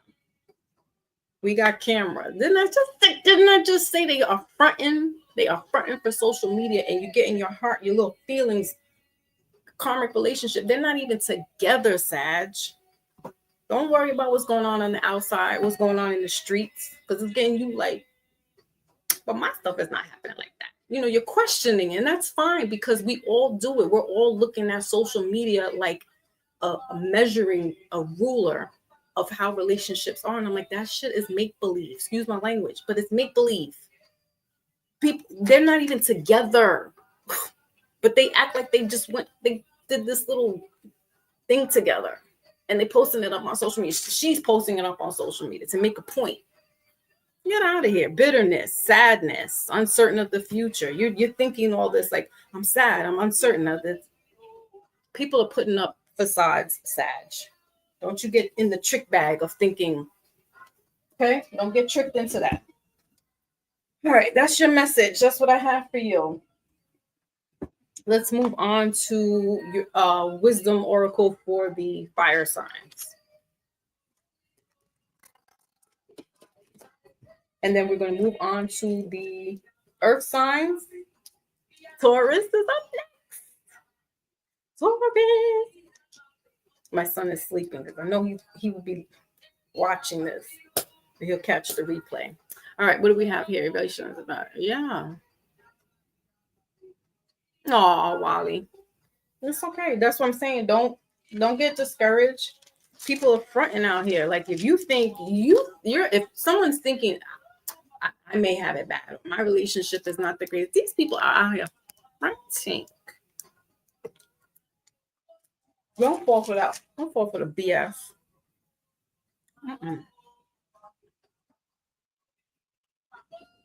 Right, Lotus, it's heavy. And what does the good book say? You can't serve two masters because one, I don't want to quote scripture, but basically you can't serve two masters. One is going to outdo the other, and you want to be on the side of God.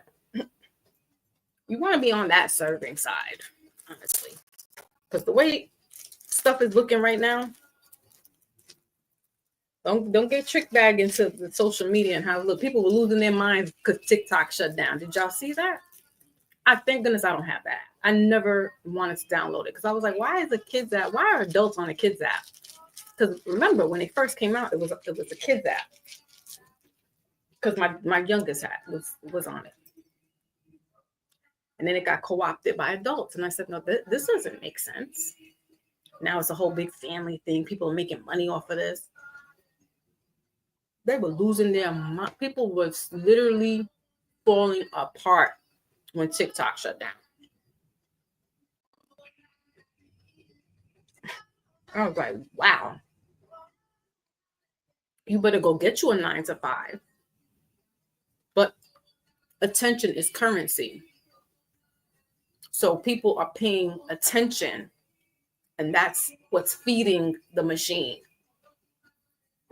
I'm thankful that I didn't grow up. I'm not growing up in this era, because there's a lot of identity crisis going on. People don't know they want to be somebody that they're not. You got gangster keyboard warriors on here talking reckless to women, talking reckless to kids. Y'all saw what happened with DJ Academics. Like, social media is going, and it's almost like the devil's tool, even though we use it. But you got to use it to the benefit, where it's beneficial and it's not harming anybody, and it's not disrespecting or harming any child or woman. You get what I mean? That shit is crazy out here. Hold on, let my cat back out. Voodoo's in the building. Salute. Voodoo. You do, yeah. I mean, yeah, that's where people get more attention on TikTok, and it's blown up because people are, listen, time is money, right? Time is currency. And so is attention. So people are paying to see you, not you per se, Pink, but people are paying, like, literally, or watching other people vicariously living, vlogging their lives. And you know what? I said, let me go on. And I watch YouTube more so than I do. Like I said, I don't have TikTok. I never downloaded it. And Instagram, I have to rebuild my other Instagram account. So I'm kind of on it, but I'm not. And YouTube, there's families that are doing that. Like, they're getting paid to, like, go travel, and I had to, like, watch some of them. And I'm like, this shit ain't real. Like, these are not real families. And if they are, they're being forced to make it look like they're real. And I was just like, but that's the way of the life now. We get up and we're recording. Today I'm waking up. And that's why I got off Facebook, because people were putting, it was like a Dear Diary on Facebook. I'm like, why are you putting today you took a shit and then you're going to eat meatloaf like in 2 hours, or you're picking up the kids? Like, it's just, why do you have to document everything you do in your life? And I couldn't get it. And lo and behold, it's the nature of the beast now. And I'm like, I like my privacy. Like, I mean, there's certain things y'all know pretty much my life. But that's because I let y'all in, like I say it, but I'm not, like, recording myself from sun up to sundown. I don't know if I would like to do that, though. And people are doing it because they get paid. But I'm like, I don't like to, because then you got to front. And I don't front. I'm not a fronter. So I don't know if I could really come up listen, I don't even come up here on my own channel every day. So no, I would not be a blogger. Hold on, guys. That's just me. I'm not knocking anybody's hustle, like, for real.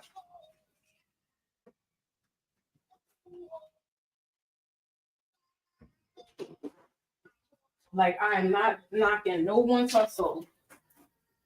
Get it where you can fit in. But I'm coming from an old school, my family's like, you better get outside and go, get a job. As soon as you're 18, they're like, you better go get a job. I had a job when I was 14. They didn't have to tell me twice. I was like, toodles. Some of you, my mom couldn't buy me Jordans. I bought my own damn Jordan. All right, let's go ahead. Get your sign here. Your wisdom oracle. I'm rambling. That's all I'm saying. Yes, each app does have its own personality. Mm-hmm. It does. And that's why, like, I liked Instagram when it first came out, because it was like taking pictures. And they were blogging. People were, like, taking pictures of their food and stuff. But it gave me a little more variety of, like, just Facebook, because Facebook was just starting to become drama central. I'm seeing family members just posting too much. There was too much TMI. And I was like, I don't want to be on here. Now, Instagram, and I mean, YouTube is different. Because YouTube, you can go into, like, educational stuff. Like, I like YouTube like for that. Like that's, but you know, like I said, whatever's floating people's boats, just be careful. All right. So fires. This is your card. Talents. 41 breaking down to 5. So again, that's that energy of confliction, confusion, chaos. It says spirit mentors and teachers. So just getting more insight, talking to like I said, some are questioning certain things, and getting a little more insight, and doing your own research and digging. Because you could be you're questioning like a lot of things, and that's Aquarian energy. You're going to be feeling a lot of this, because look at all these things in the background. You got the keyboard, you have the chemistry, the abacus, or the microscope. Like there's so much going on here. And Sagittarius, like I feel like this is like more geared towards you guys, because it's like sky's the limit. Like don't fall for the okey doke with other stuff out there. Like you don't have to front and be something that you're not. Like this is you have talents. You don't need to feel like you have to sell yourself short for something that's not real. All right. And that's what I got for you guys. Leo, what is it there that you needed to with the tapping in and blossoming and things of that nature, just doing your research. If fire signs, this is definitely doing just a little more research. Maybe spiritually, maybe some people want to get more closer. That's why I just said you might want to be on the side of God if you subscribe to that, than on the other side, because it's a little crazy out here. All right, so yeah, and then bottom of the deck is the wisdom of the Magi, 5 again. So a lot of kind of like this conflicting energy, and it's okay, fire signs, because Aquarius can be a little conflicting. And you're fire, so fire and air don't really mesh well. So you that's why a lot of things are like, it's all right. It's just for the moment. Okay. All right. Let's move on to earth signs. Taurus, sun, moon, rising, and Venus. Taurus is the fixed out of the earth signs. I would say the most stubborn, but they're good with the money. They're good with saving. They're good.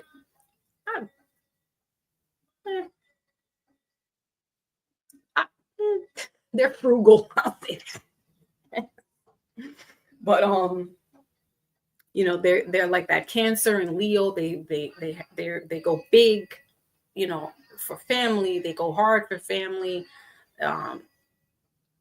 They're ruled by Venus, so that's a big love, and it's almost to a fault. They're so dependable. It's to the fault, and it's like, no, you can't. You just like with Cancer, like you can't. It's hard for it's in a Taurus's nature to go hard for your friends, go hard for your family. But then it's like when shit hits the fan for you guys. Where's everybody? Where is everybody? All right. Okay, so let's see what's going on for you guys. TikTok got what? Wow, Pink.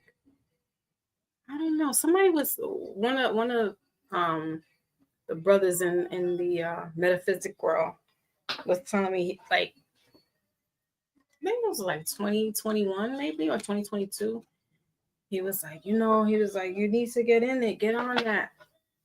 He was like, especially with the cards, because you'll get more viewership. And I was just like, it's not for me. It's not about viewers.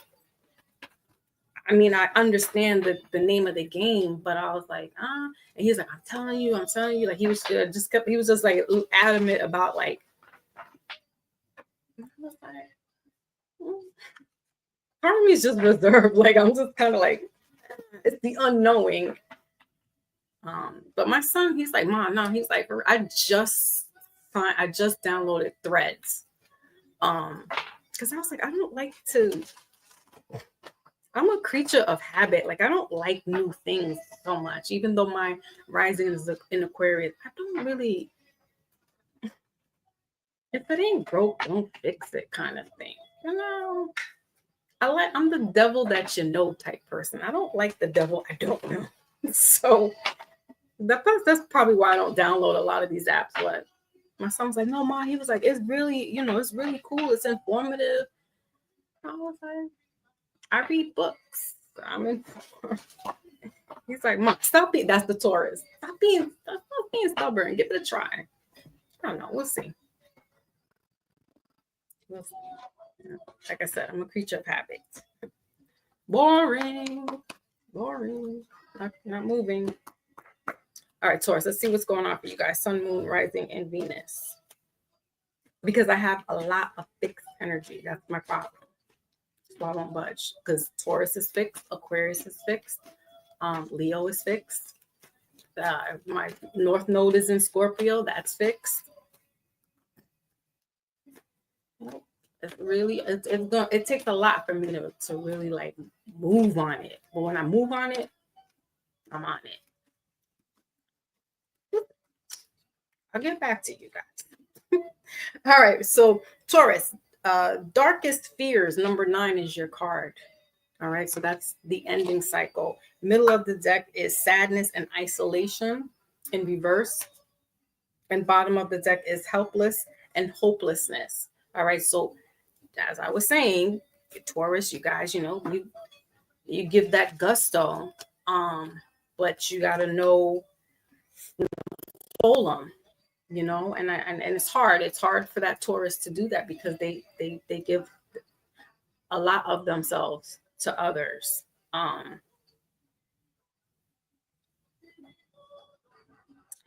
But of course, because we're in Aquarius right now, so that's a lot of cerebral, that's a lot of overthinking. You could be second guessing things. Like I just said right now with the TikTok, I'm like, I don't know.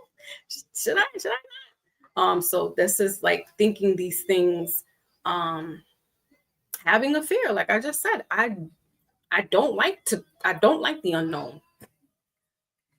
That's my issue. I need to know things. It's almost kind of like a controlling, like I need everything. I need to know this. And so Taurus, you may be having that kind of crisis right now where it's like, I need to know this. I can't deal with the uncertainty. No one really does like uncertainty, right? For some, it's a challenge, but for others, it's scary, right? It's this dark things. What if it doesn't happen? What, and now you're going deeper into depression because Tauruses are emotional like a Cancer where they go into a depression mode. And it can turn dark fast because these guys, they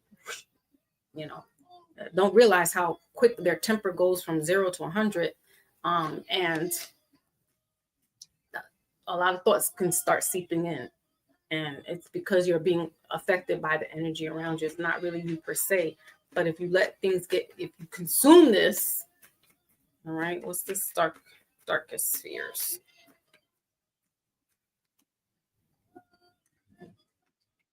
How many cards is that? Too many. But you showed up there with the Queen of Pentacles. All right, that's earth energy. You may be worried about money, we're all kind of like in a weird spot, or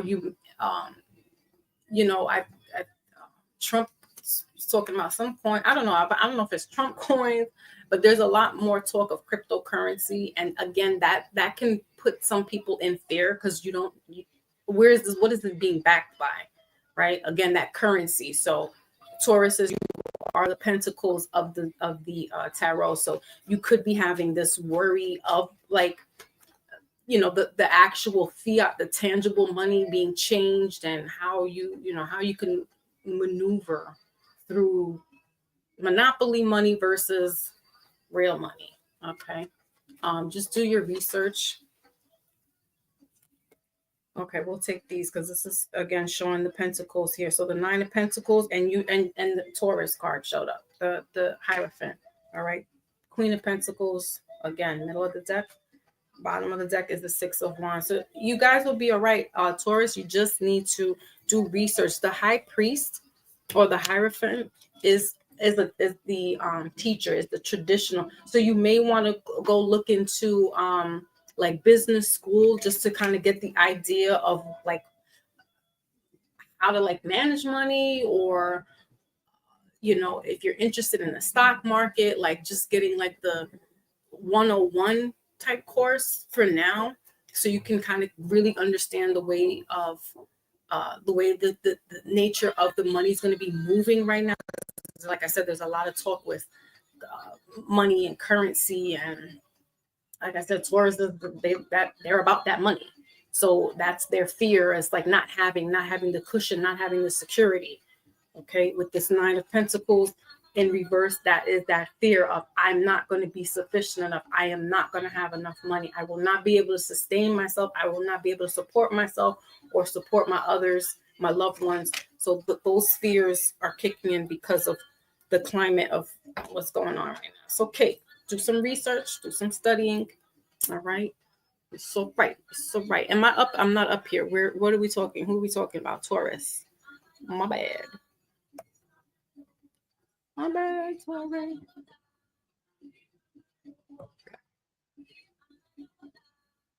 Let me go into the chat real quick. What's going on in the little department? Who's in the building? May's in the building. Salute. C's in the building. Peace, love. Lois is on TikTok. Okay. I know. I may, guys. I may. You may see me. I don't know. A lot of people on TikTok.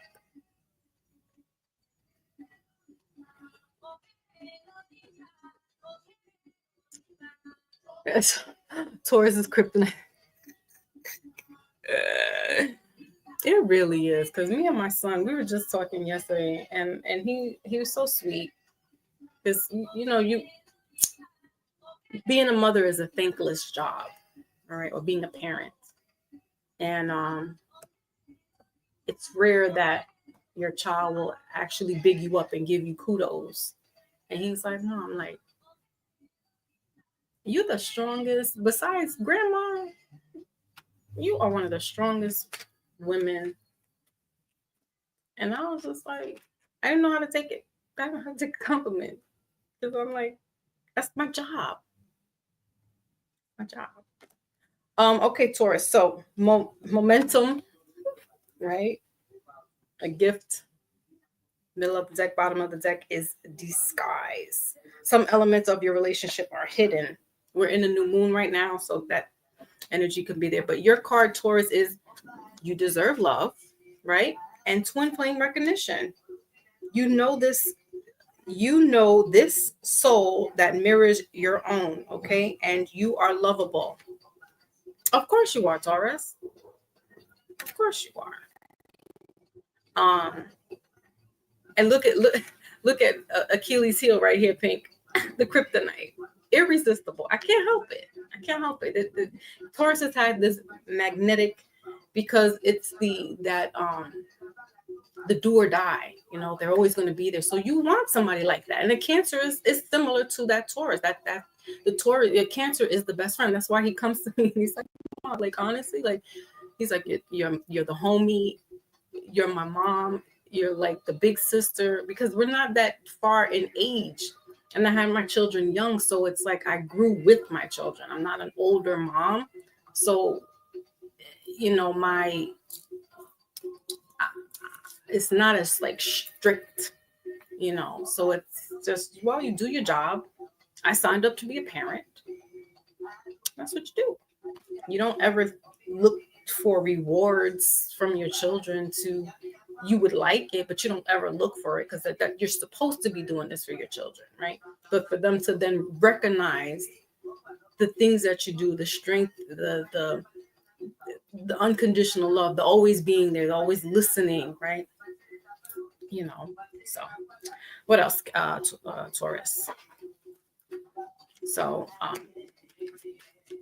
relationship here is good. It's that soulmate. I don't really subscribe to twin flame, because I don't, this is something new, but it's basically the soulmate, right? And the twin flame is supposed to mirror you. So what you don't like about yourself, this person's going to show you, or what you like about yourself, it's the opposite, right? But for me, I read it as just like twin soulmate energy here, and you are with who you're supposed to be with. And if you're not, that could be one of those darkest things too, like, oh, I'm successful, like I'm making money and things, but I don't have a partner to share it with. That's all right, don't worry, don't go down that road. You worry about yourself, okay? Because you're always worried about somebody else. You're always helping somebody else out. You take care of yourself during this time, Taurus. All right, what is it here? So, see, the golden mirror, love bombing, self-absorbed, one-sided, in reverse. Take care of you, hammer, sabotage. Why is the love not being reciprocated back? And then we got wedding rings here, union, soulmate, everlasting love, because that's what it is. Taurus, like we just, and when I say we, I'm with you because my moon is in Taurus. It's this, you will put so much into something else. Again, some of us are pouring too much into other things that we got to slow it down a little bit and pour back into us. And it's hard because some of us don't know what that is. Like I said, I didn't know how to receive when my son gave me that compliment. I was just like, thank you. Like some of us don't know that because we're always just doing for others and we don't know how it is to feel, so like I said, with the twin mate, with the soulmate, they're going to show you a reflection of yourself that you will see, and then that may help you understand, okay, I'm doing something right. They're the reflection of you. They're your better half or your worse half, however it fits, but they're there to show you who you are and what you should and shouldn't be doing, if that makes sense. All right, Taurus, that is your message. Let's move on to Capricorn. Capricorn, sun, moon, rising, and Venus. Oh, sorry, not Capricorn, my bad. Virgo's the next up. Capricorn just had their birthday. Slow down, Virgo. I mean Capricorn. I try to squeeze in there. Virgos, sun, moon, rising, and Venus. Let's see, just reading your comments really quickly. Okay. So May came by sea. Okay. All right, so Virgo, we're almost done, guys. We are almost done. Woo!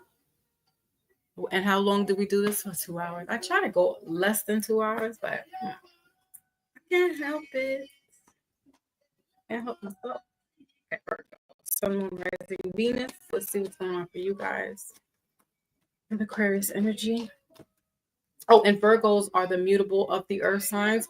And they kind of like Pisces, they're the sister signs of Pisces where they go against the grain in certain things, but they're earth energy. So they're a little more solid than a Pisces, but they're mutable nonetheless. And earth energy.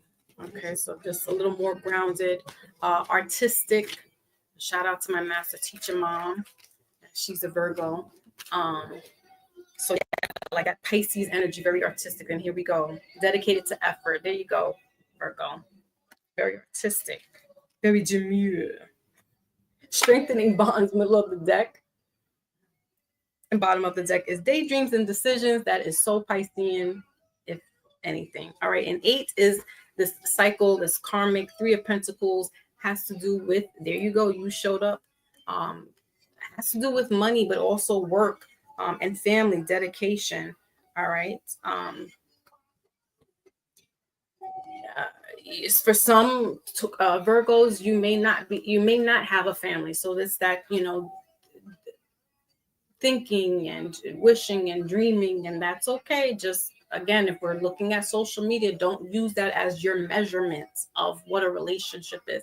Look at what your family was like and how you don't or do want to be, because social media is a different beast. It's not, some of it's not real, right? not only just social media, but mainstream, right? Because we grew up on, I'm coming from the era of when like the Kardashians just started, like reality TV, right? What was the thing where they were all Puffy and the Trump and the Apprentice? So that type of reality TV that is not real, and it's all for show. So what's real? What you know that goes on in your house, how your mother and your father were, how your grandmother and your grandmother were, how your aunts and your uncles, how your relationship with your friends, your neighbors. That's the measure of relationship, not TV and social media. So that's what's going on there for you, Virgo, is just paying a little more attention to what's right in front of you, right? Working a little harder towards cohesiveness cohesiveness in the family or at work. The 8 is that dedication. It's a karmic energy as well, though. So it's like you reap what you sow. If you're not putting into your family, listen, again, I'm not a religious, but I am a spiritual. I did grow up in church, and I do subscribe to certain things, God and scripture and things of that nature. That's just me. But family, if you do not put your family and you do not abide by your mother and your father, and it says it in the Bible, honor thy mother and thy father. If you're not doing that and you disrespect them, and not to say, listen, I get there's certain circumstances, but my point is Virgo, if you don't do by your family and do right, nothing's going to be done right by you. Okay, you're going to be struggling, and you're going to be still fighting this demon, if you will, because you haven't made amends with mother and father. You haven't made amends with your relationships.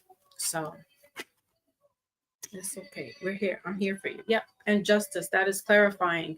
Okay. So middle of the deck, Hermit, Virgo energy. All right. Bottom of the deck is the Page of Swords in reverse. So actually, there's 2 cards that showed up. So it's the 10 of Wands. Okay. And the Justice. Right. If you don't, because some of us came from broken homes. And when I say broken, it could be just a single parent, or you're a product of the divorced parents. So you're sharing 2 households. You're staying with mom one week, you're staying with dad another week. And this, personally speaking, affects children at a young age, especially when the parents are not talking to the children, because in that generation, we were seen and not heard. So parents are not talking to us about how we feel about how this is happening. It's like, who you want to be with, mom or dad? Or the courts are going to award you to mom, most likely, right? So you have these childhood issues that affect even in your relationship now, because you haven't healed from that divorce, or it affected you so much that you don't ever want to have that in your relationship. But you don't understand that if you haven't taken care of that, it could be a detriment in the relationship, because you're holding on to something. What if that relationship's not the greatest, but you're holding on to it because you're like, I'm not going to have my children be a product of divorce. It's a weird, it's a heartfelt thing. But talking to your family, talking to your children, now we can do that, and if they're at age, like if they're 8 years old, they're of age where they can understand a little bit more than a 5-year-old. 5-year-old, you don't need to negotiate whose house you're going to be in.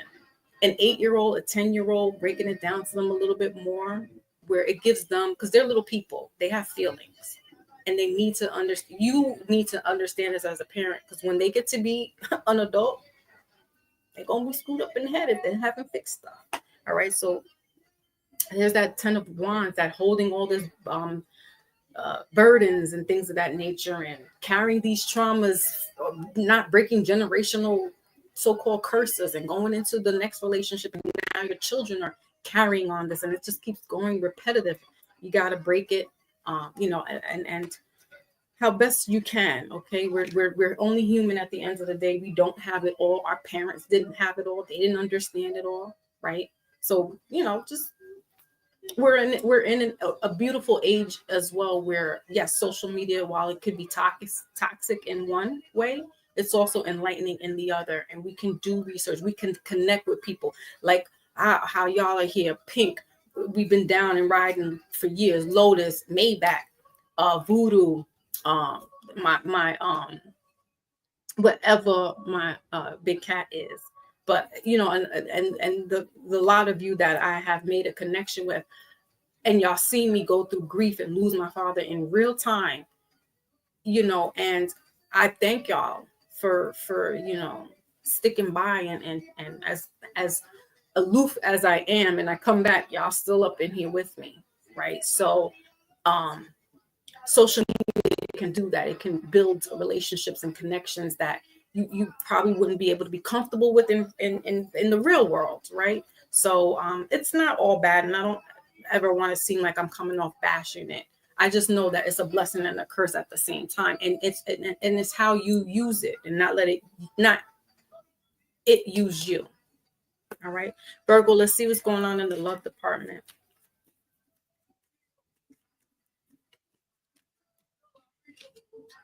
All right, so you got psychic connection. Your communication goes beyond words here in reverse. Middle of the deck, we have here love yourself first in reverse. And then bottom of the deck is holiday. Enjoy a change of scenery to spice up your love life. This holiday card keeps showing up. This goes back to some have a psychic connection with their partner and some don't. It's either you got it or you don't. Now, when you work on it, sure. But Virgo, I feel like whatever, and I hate to use the word trauma, I really do, but it is what it is. And whatever issues that you had growing up as a child carries over into this adult. It kind of cuts you off with your partner, right? So not even so much psychically, but it's still like this connection. And I feel like it's the disconnect, right? And that's only just because you didn't have that. And your measurement of what a relationship was is not the same as the next person. So it's hard. How can I have a connection with this person, but I don't, my parents you never saw your parents hold hands, or you saw them affectionately. Like, I'm telling you, that is your measurement. And forget about who it is right now, which sign I'm talking about in life.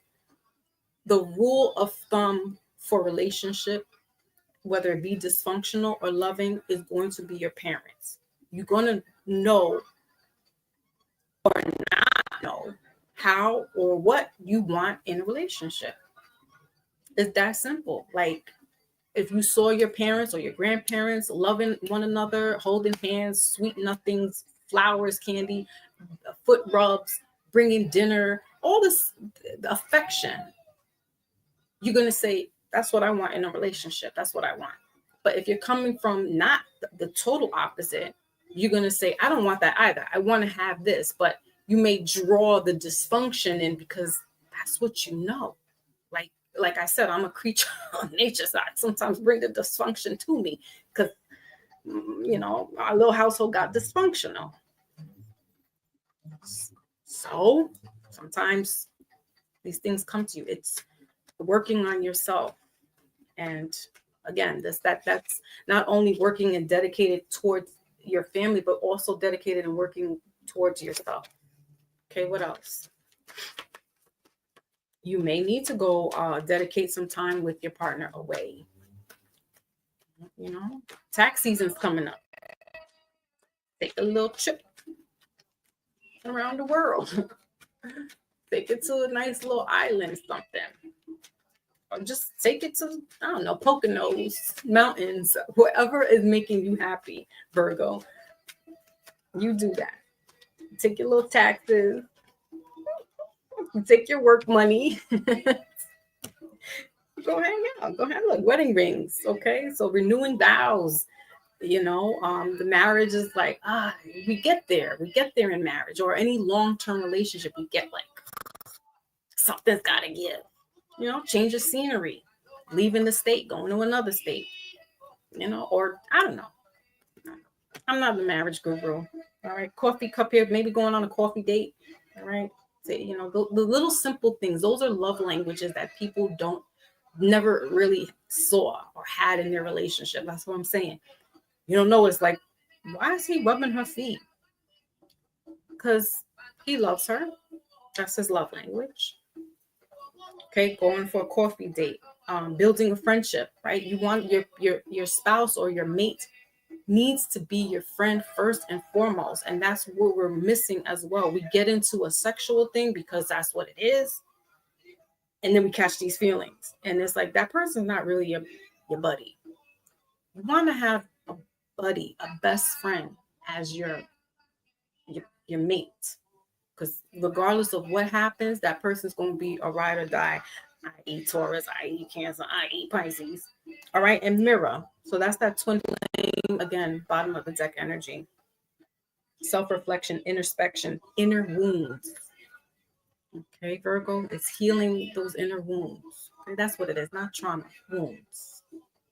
It's almost closely. All right, that's what I have for you, Virgo. Y'all gonna make me cry because my mom is the Virgo. Okay, my dad is the Pisces. I love those guys. They were my first love. So can you imagine you get crushed because they're not, thriving? All right. Last of the earth signs, Capricorn, Sun, Moon, Rising, and Venus. This is the cardinal of the earth signs. So they're the leaders. They are going to be spearheading, moving, and shaking things there. They are the goat for a reason, right? Kind of like with that Taurus energy, they're the bosses, money, very powerful people. Good with saving money. I think that they can be a little stingy at times, but that's fine. But they have no problem, like a Leo, like a Taurus, like a Cancer, with that love on their sleeve, but they have like a little patch over it. So it's like tread lightly with a Capricorn, like a Cancer, because the Capricorn is the father of the zodiac and Cancer is the mother of the zodiac. So you really don't want to cross your mother and you really don't want to cross your father. Think of it that way. All right, if that makes sense. Okie dokie.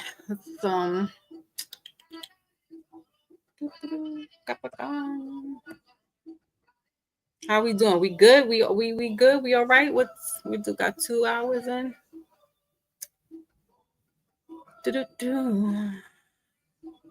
Oh, and I'm gonna have to boot up this.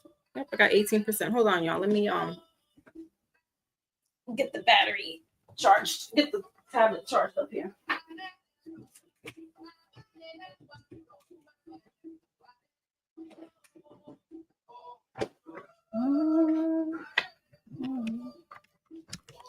Okay. Let's be looking charged up. Okay.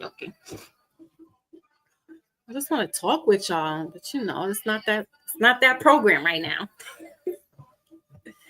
We gotta have those mindful Mondays where we could just chat it up. I'm gonna do that again. I did that last one. It was Thursday. Maybach and I were on with Brother Ant Dog. Another one. Salute Brother Ant Dog.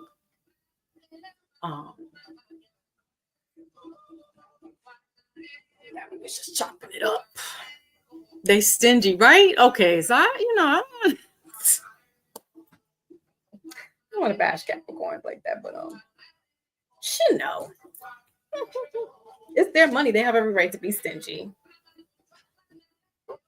But it's totally different from the Cancer energy. Cancer not stingy. Now we're definitely a mother and father difference for sure. Okay, thank you, my Lotus. I was raised. That's what it is. Trauma, right, Pink? Like I want to sugarcoat it, but. And you know me, I like to make things smooth. You're the dark sister and I'm the light sister, right? Like we're good and bad. Like you're the dark Kermit with the little horns. Like, no, we're gonna do this. And then I'm like, should we? The little good angel, little bad angel. And you're like, yeah, we're gonna do this shit. All right, we'll do it. Like you really don't gotta twist my arm. We'll do it. But I'm like, but we should have reasoning, Pink. No, I don't got no time for that. I don't got no love for that. Fuck out of here. Okay. I'll roll with you. I'm rolling. But I'm going to put the voice of reasoning first. That's what we are. The little angels, the little sister angels. Pink is like, fuck that. She was going toe to toe with the best of these dudes. Now we try to do that. These guys get all falling apart. Like, listen, grow up. All right, Capricorn. See, Capricorn got me feeling spicy right now. We need to have that masculine back in. Because Capricorn is the masculine energy. And that's exactly how like Lotus can get spicy. Don't get fooled by Lotus being sweet in here. Lotus, that little stinger, and then she comes back like love and light, y'all. Love and light. I love my sisters. I love y'all. We balance each other out. So I'm like in the middle somewhere, like, but guys, can't we just get along? I'm like, fuck that shit. You right, Pink. Well, I was tripping. You're right. And Lotus is in the back, like, I love y'all. Like, they're the only female that I could really like. Because these dudes is. But I love my brothers too. Y'all know this. All right, Capricorn. We have here the Ace of Swords. So air energy. That is Aquarius. Win or lose. Middle of the deck is refusing to see. Bottom of the deck is rest and reconsider. All right. So Capricorn, you have here now, anytime you see an ace, right, as I mentioned before, that is new beginnings. And this is more like if you subscribe to God, Source, Most High. These are the messages coming from up above. Okay. I'm putting it in quotes because we all don't subscribe to that, but some of us do. And in the tarot, that's what they break it down to as divine, God, all that good stuff. And source have to do with communication. So Capricorn, with this resting reconsideration, again, you have just put the icing on the cake with most of the signs that we have to get back to self, get back to center. Your intuition may be off right now, or it's about to peak because we're in this Aquarius season. Our chakras are off for some of us, so we have to realign. Listen, we got carpet in our house, we wear slippers. Some of us need to really walk around barefoot and just get grounded until we can get outside in the grass and really get our feet centered in the ground, because we're off centered here. We're wearing rubber soles. Our feet are not connected to the ground. It's taking us off of our square. So for Capricorn, you guys, just tapping more into intuition and heart. You too, also with the choosing the heart and the mind thing going on, win or lose. All right, so let's see what else is going on here. Right, Lotus? Did I describe us did I not describe us perfectly? Because I'd be like, and don't let Lotus go on her page, on her channel, and start doing the readings. Like, what? Lotus? She's the sweetheart right here. She be going in on her stuff. I'm like, that's that Scorpio coming out. And she's so on point. It's scary. It's like she's reading my life in her lives. Like, name, letters.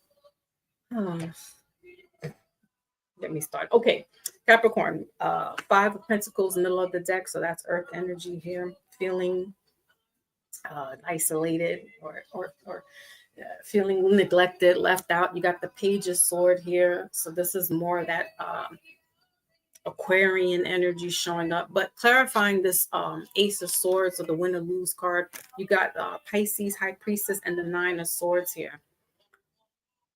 Yeah, the High Priestess is esoteric. It's Piscean energy. It's very spiritual, if you will. It could be dark arts, black magic, whatever you want to call it, white magic, hoodoo, voodoo, obey, voodoo, whatever you want to call it. Um, so Capricorn, because you're a logical sign, kind of like the Libra with that leadership and stuff. You don't really go into intuition, and you're not really that hooey, but Aquarius is hooey. That's that energy. So tapping into this right now will be beneficial. There's some things that you need to there's nothing wrong with getting a little hooey every now and then. But it's almost like this is going to be forced upon you in a sense, because we're in this energy. And like I'm having a hard time because I'm Cancer sun sign, and it's Aquarius moon right now, and Cancers are ruled by the moon. So I don't like this Aquarius energy. It needs to hurry up and leave, because it's taking me out of my, it's putting me too much in headspace, right? So that's what I'm getting with Capricorn. It's going to put you in a headspace where you're not going to really be in that heart and be grounded. So you may not like it there because it's not comfortable. It's the unknown. All right. So listen, I get it. But this is some things we got to go through, right? This is some of this energy here. And when you do, if you're thinking about like meditating, or if you're thinking about getting into a little more of the esoteric metaphysics, I'm just getting like, just protect your energy. All right. So having some crystals around, keeping you grounded, because you are floating. This energy is the air energy, so we're above.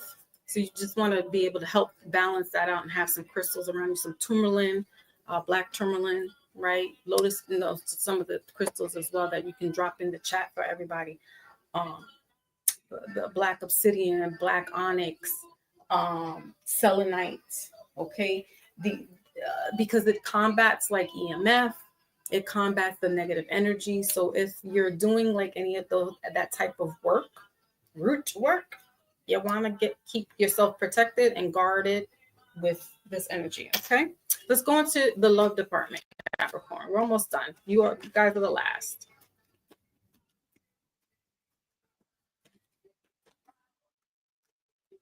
And then I gotta figure out what the heck to eat. I haven't cooked in days. I've just been like sunken in the sunken place. All right.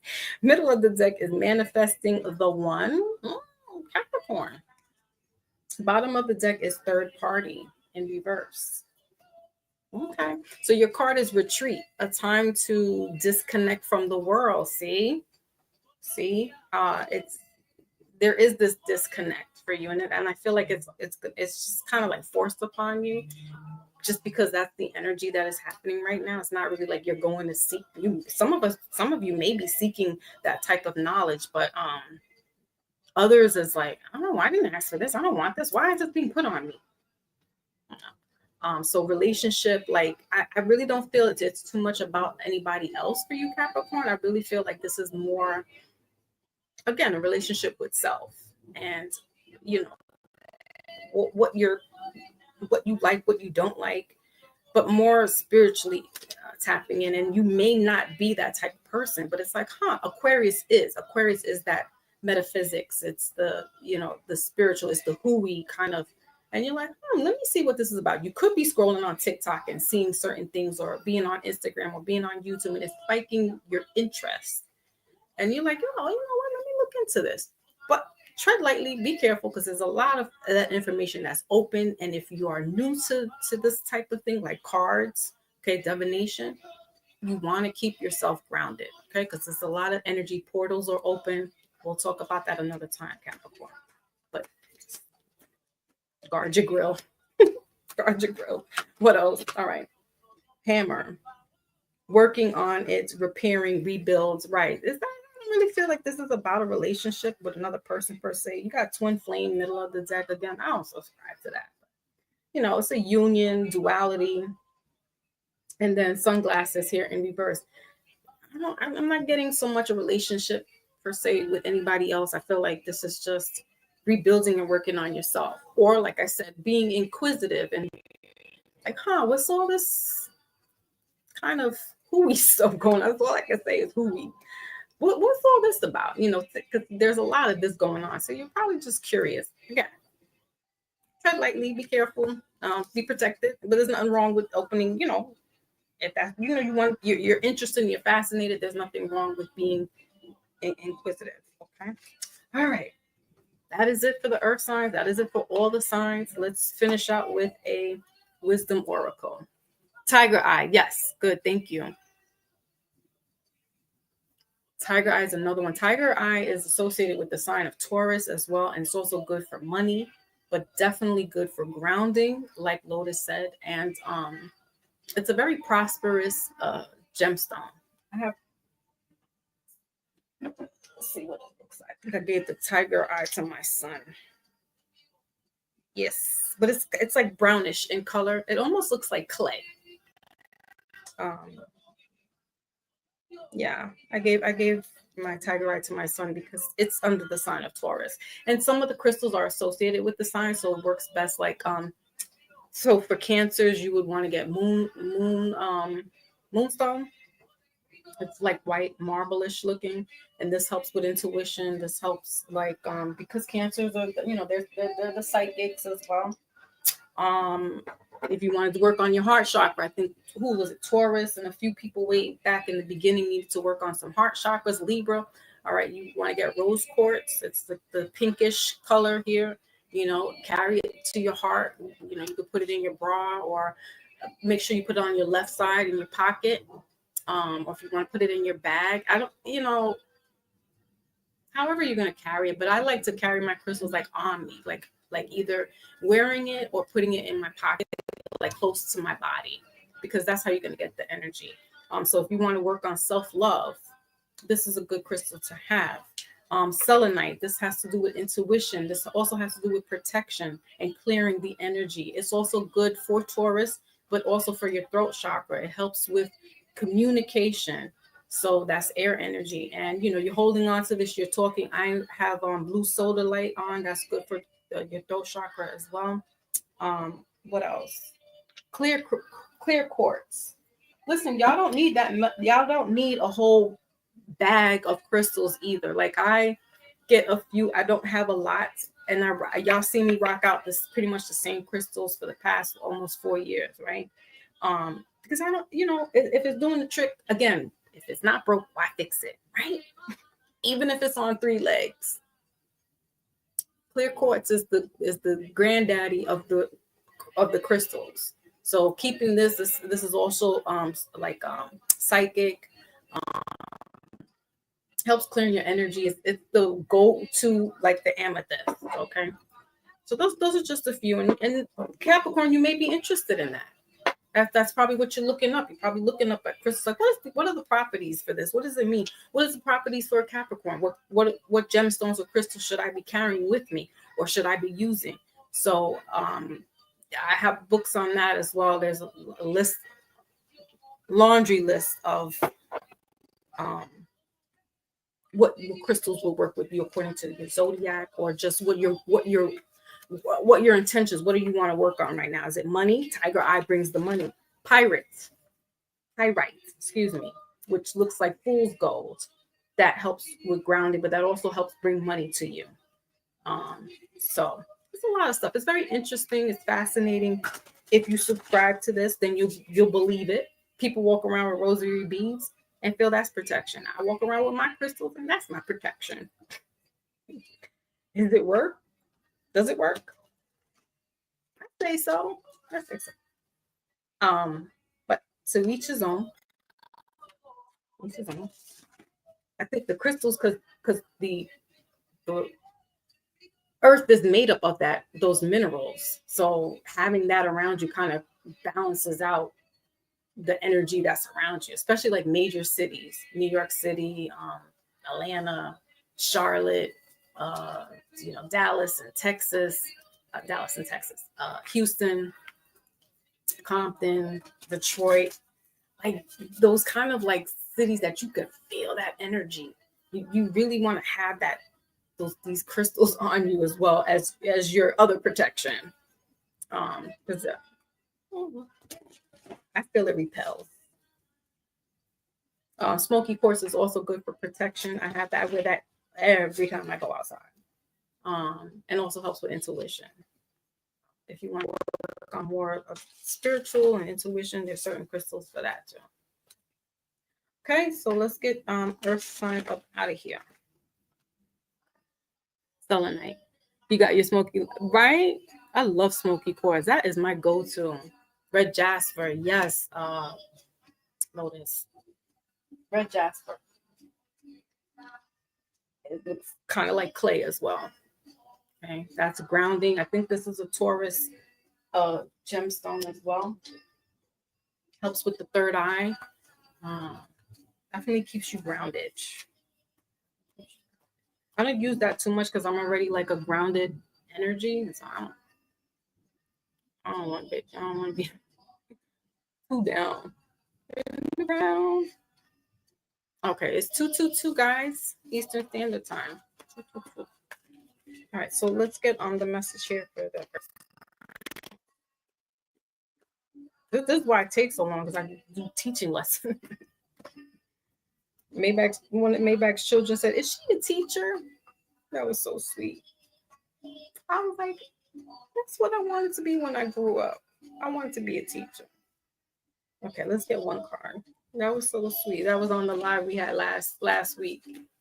And one of his children was like, "Is she a teacher?" I love children.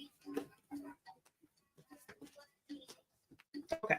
What two cards want to keep coming out? Listen. Earth signs. All right. We'll take it. Because I love Tauruses. All right. So we got past life guides and attachments. All right. Those are your cards there. Middle of the deck is Archangel Finial, Hope, New Beginnings. I think Taurus is New Beginnings. Divine Presence, 44. The force of love and creation. God. So longing, desperation, karmic lessons, earth energy. I think who is it, Virgo and Taurus, you guys are kind of not so much karmic, but just gotta learn, especially Virgo, just learning from the past, learning, the attachments or the detachments that you had. Again, these are all life lessons. No one person is perfect. You're not perfect, but learning from the past helps pave the way for your future. So at least you know, okay, I know what they did. I'm either going to do the same thing or I'm not going to do the same thing. And that's how you measure and move accordingly. All right. Taurus, don't get too caught up in that headspace because we got longing here. All right. And that's that the fear and the thoughts start creeping in, the spider web of all these thoughts, and you just don't want to get caught up in that. So, ride the waves. And there's a moon here too. So ride the waves as best as possible, earth signs. Because this energy of this new moon in Aquarius is about to be out of here by tomorrow afternoon. So we're going to have a breather.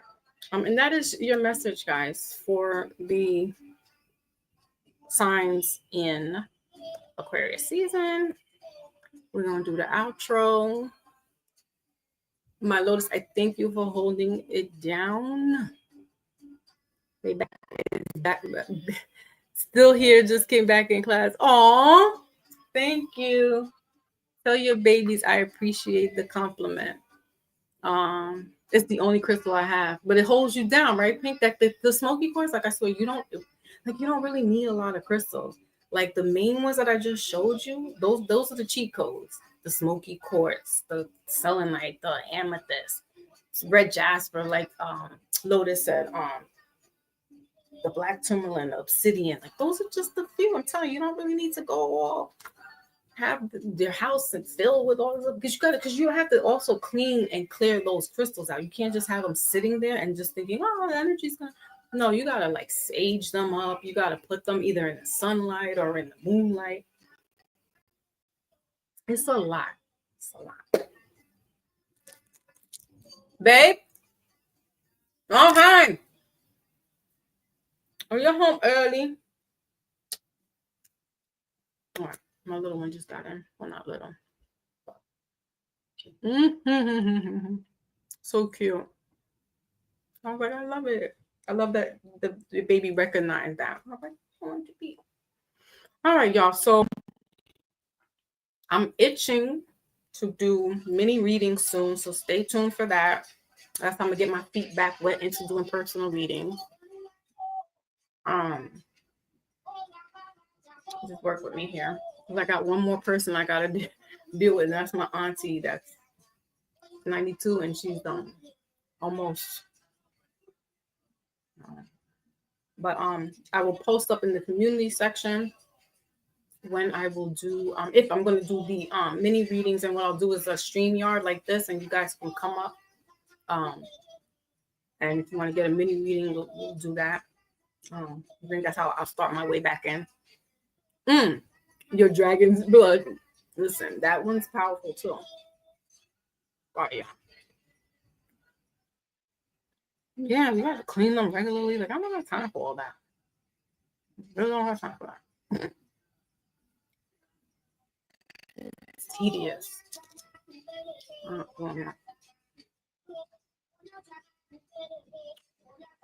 Yeah, and Dragon's Blood Sage is very good, guys. It is powerful, and you don't need to use that one often.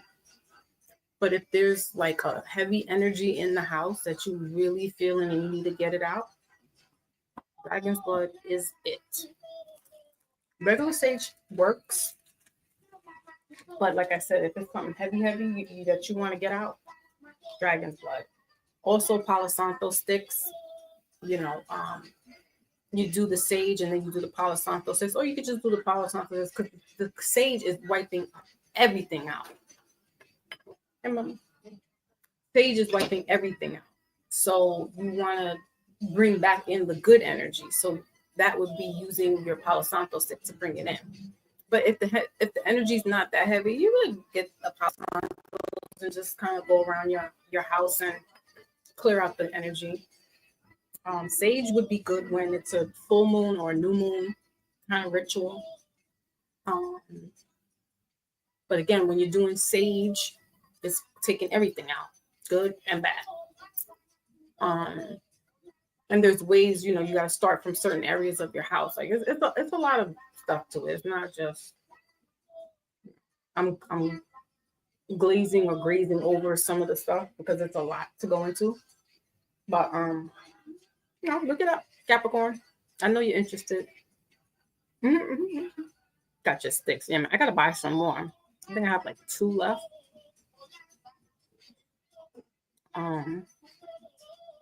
Yeah, and it clears out everything. Right. Rosemary. Yep.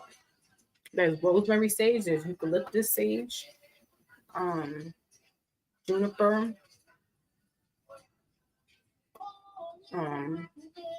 What else? There's a lot. It's pretty interesting. And these are old rituals and traditions that some of our ancestors did. So it's not scary. It's not devilment. It's not evil. But there is intention behind it, and depends on what intention you want to set out. Are you trying to harm somebody? Are you trying to put karma on somebody? Are you trying to make somebody? Or are you trying to just take care of your family, keep the energy light? There's levels to this. And you just got to be careful too, because this stuff comes back. And if you're not ready for that and you putting that all out there,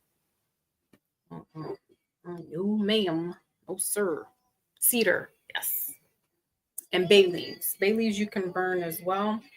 Dry bay leaves and fan that out, or the energy. It's a lot of things that help clear it out.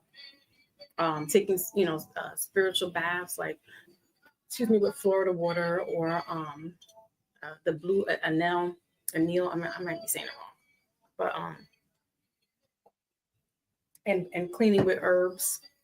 There's just a lot of stuff that you can look into that'll help you, especially that this energy is heavy. So, It is what it is. All right, y'all. So I'm gonna sign off. I appreciate you all for showing up here with me today, and staying for this duration.